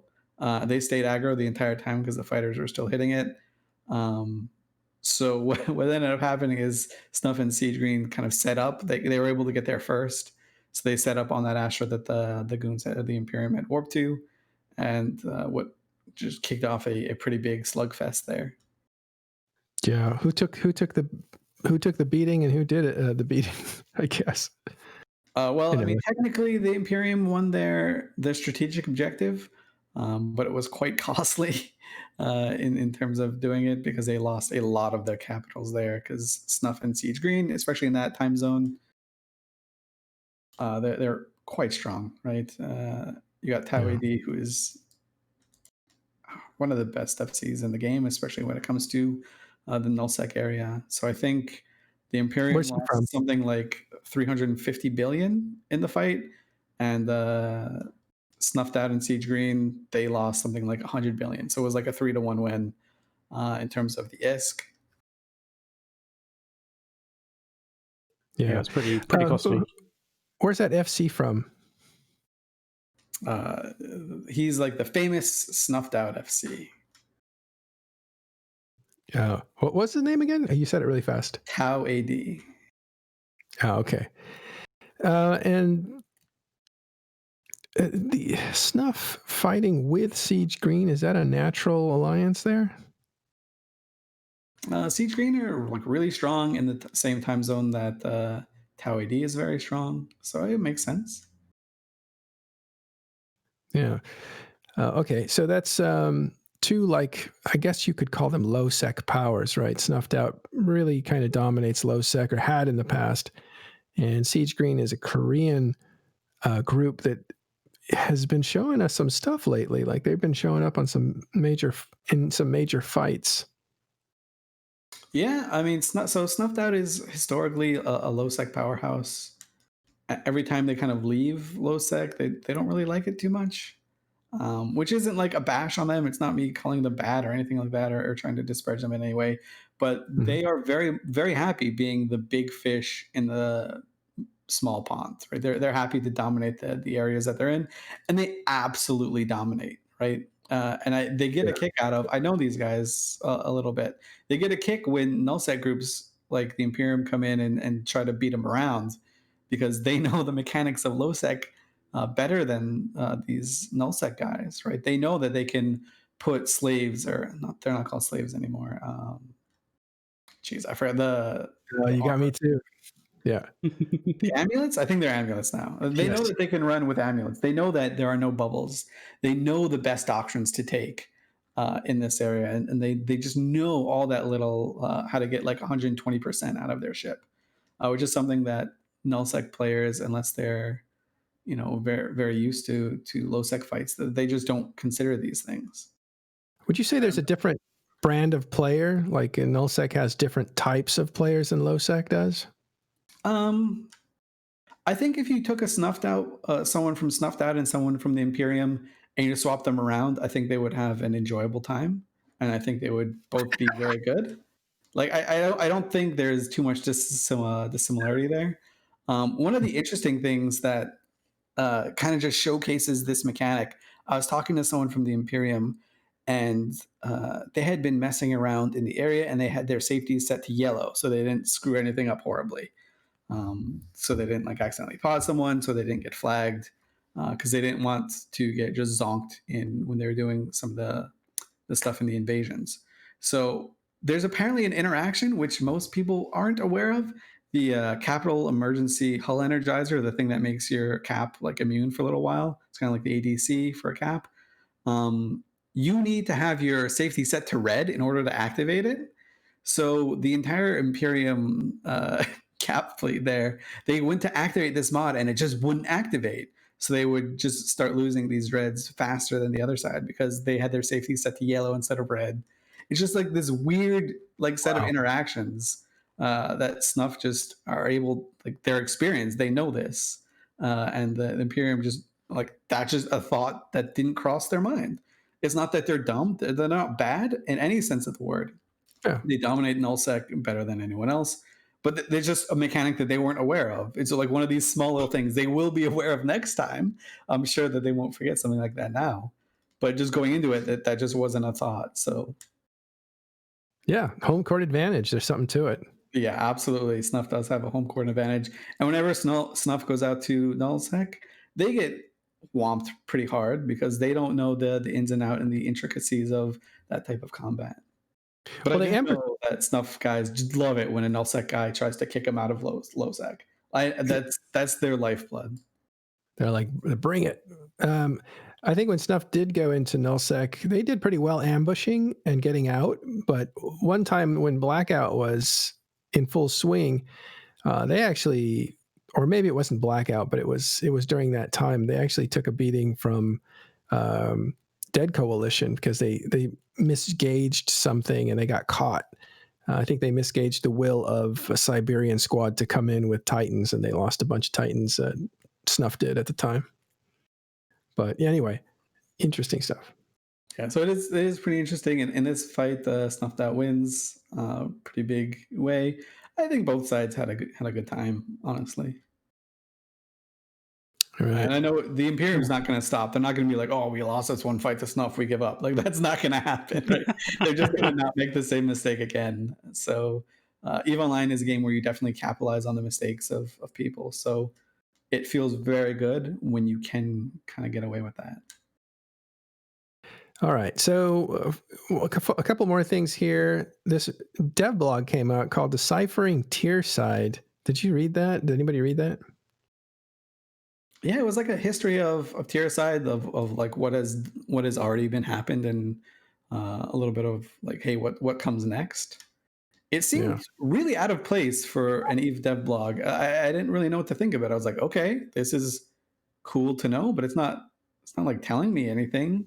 Maybe they did some polling and were like, hey, you know what? Our players have no idea what this Tierside thing is. So let's tell them why we renamed the adaptive invuln to a multi-spectral. Well, that's why it came up. If you're new to the game, there's been a lot of marketing in the last year and a half. If you come to the game recently, what's this Tierside thing? It's this thing we had a couple years ago, and it went through a slow period. Now it's back again. So, I think the thing is, like, Tierside as an idea was described in, I think, a presentation at like a fan fest or in EVE Vegas at one point, but it was never actually put into an article as such. Because I do remember like seeing this and kind of going, well, when did Tierside start? And I kind of, did a bit of digging kind of in terms of the dev blogs and articles about Tierside, and it never really said in any of the articles quite what Tierside was all about. So I think part of Yeah, that, they just missed part it. of this, well, maybe, but I think part of this was like this article was to basically, set down as to exactly what Tierside is and why they're doing it. Well, we did have a moment. We do show every day, every morning, 1500, or actually morning for me, afternoon for you guys, 1500 UTC on Talking in Stations. And every day we go through the news and stuff. And one time we came up to some of the changes that were coming. I guess they're going to hit tomorrow.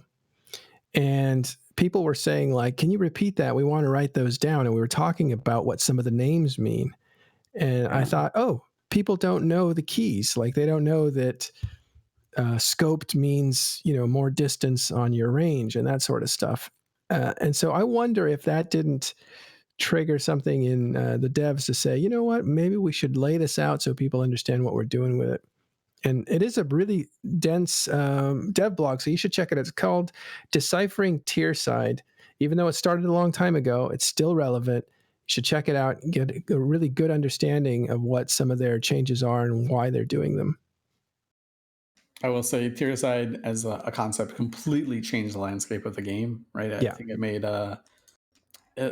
Pandemic Horde, Karma Fleet, Brave Newbies, these groups don't exist the same way they do now without Tierside. It also changed markets quite a bit at the time. If you were able to see mineral costs went up on all the ships pretty much. And it had consequences, not just in the ship-to-ship combat arena, but also all kinds of other gameplay accessibility. And it brought a lot of ships back to life where they were there was a lot of stuff just not used because it just wasn't good, or there were better alternatives.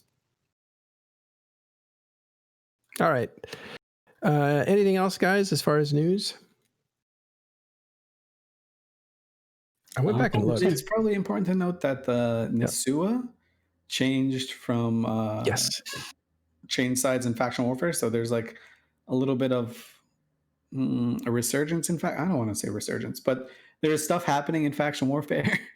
So there is still light in that area of the game, even though it does probably merit a lot of iteration. Nisua, there's always something that new can change.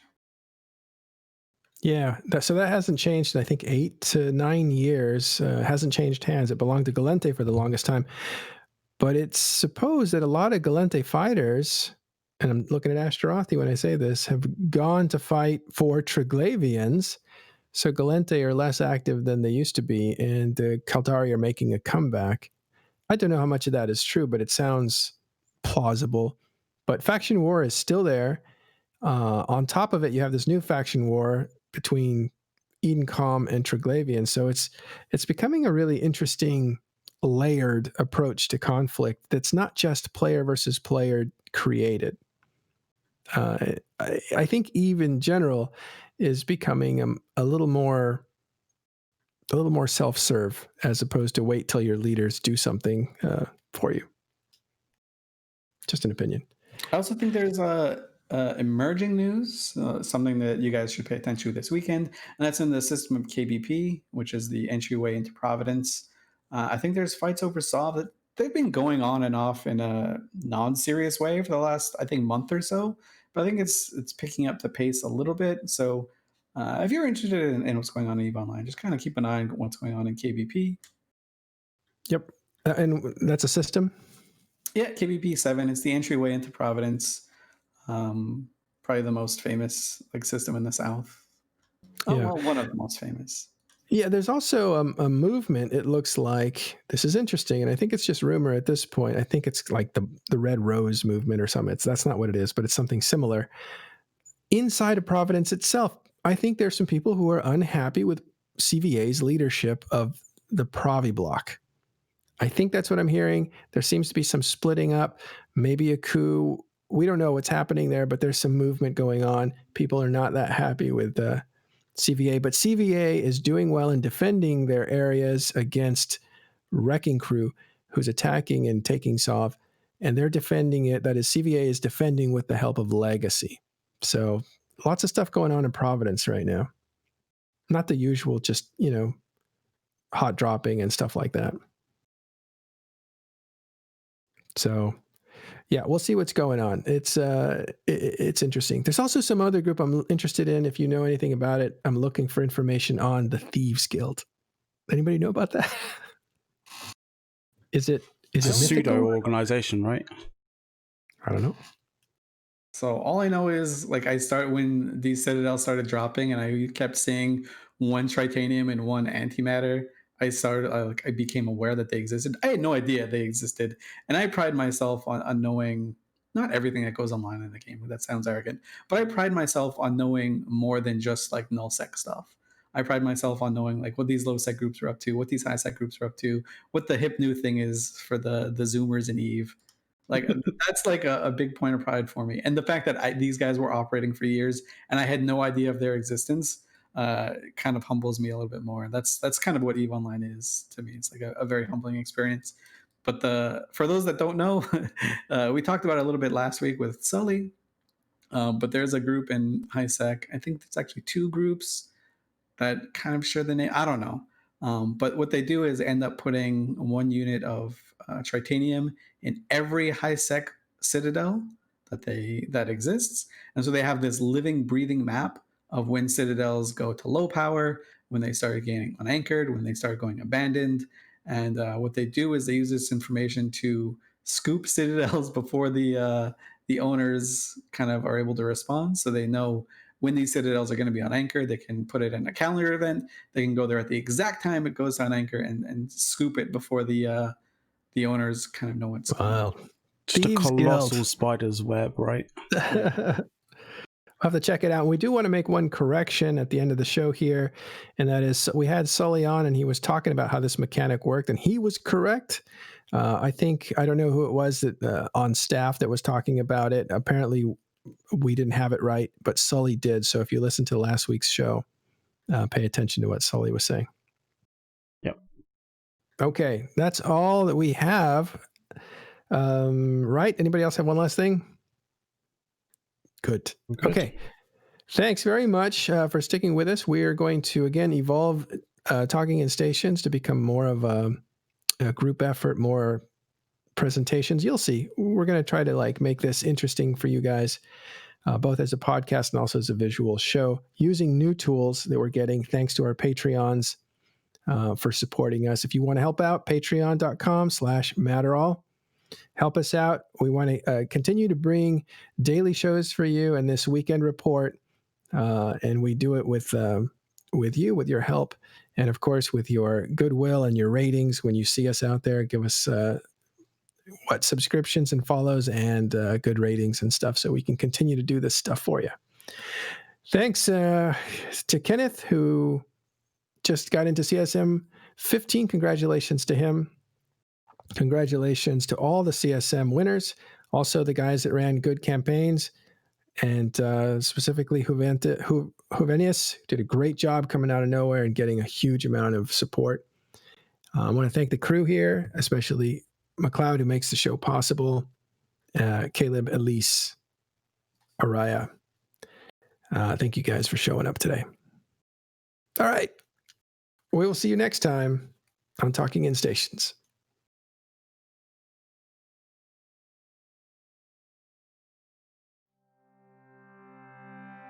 And by Houghton Voice.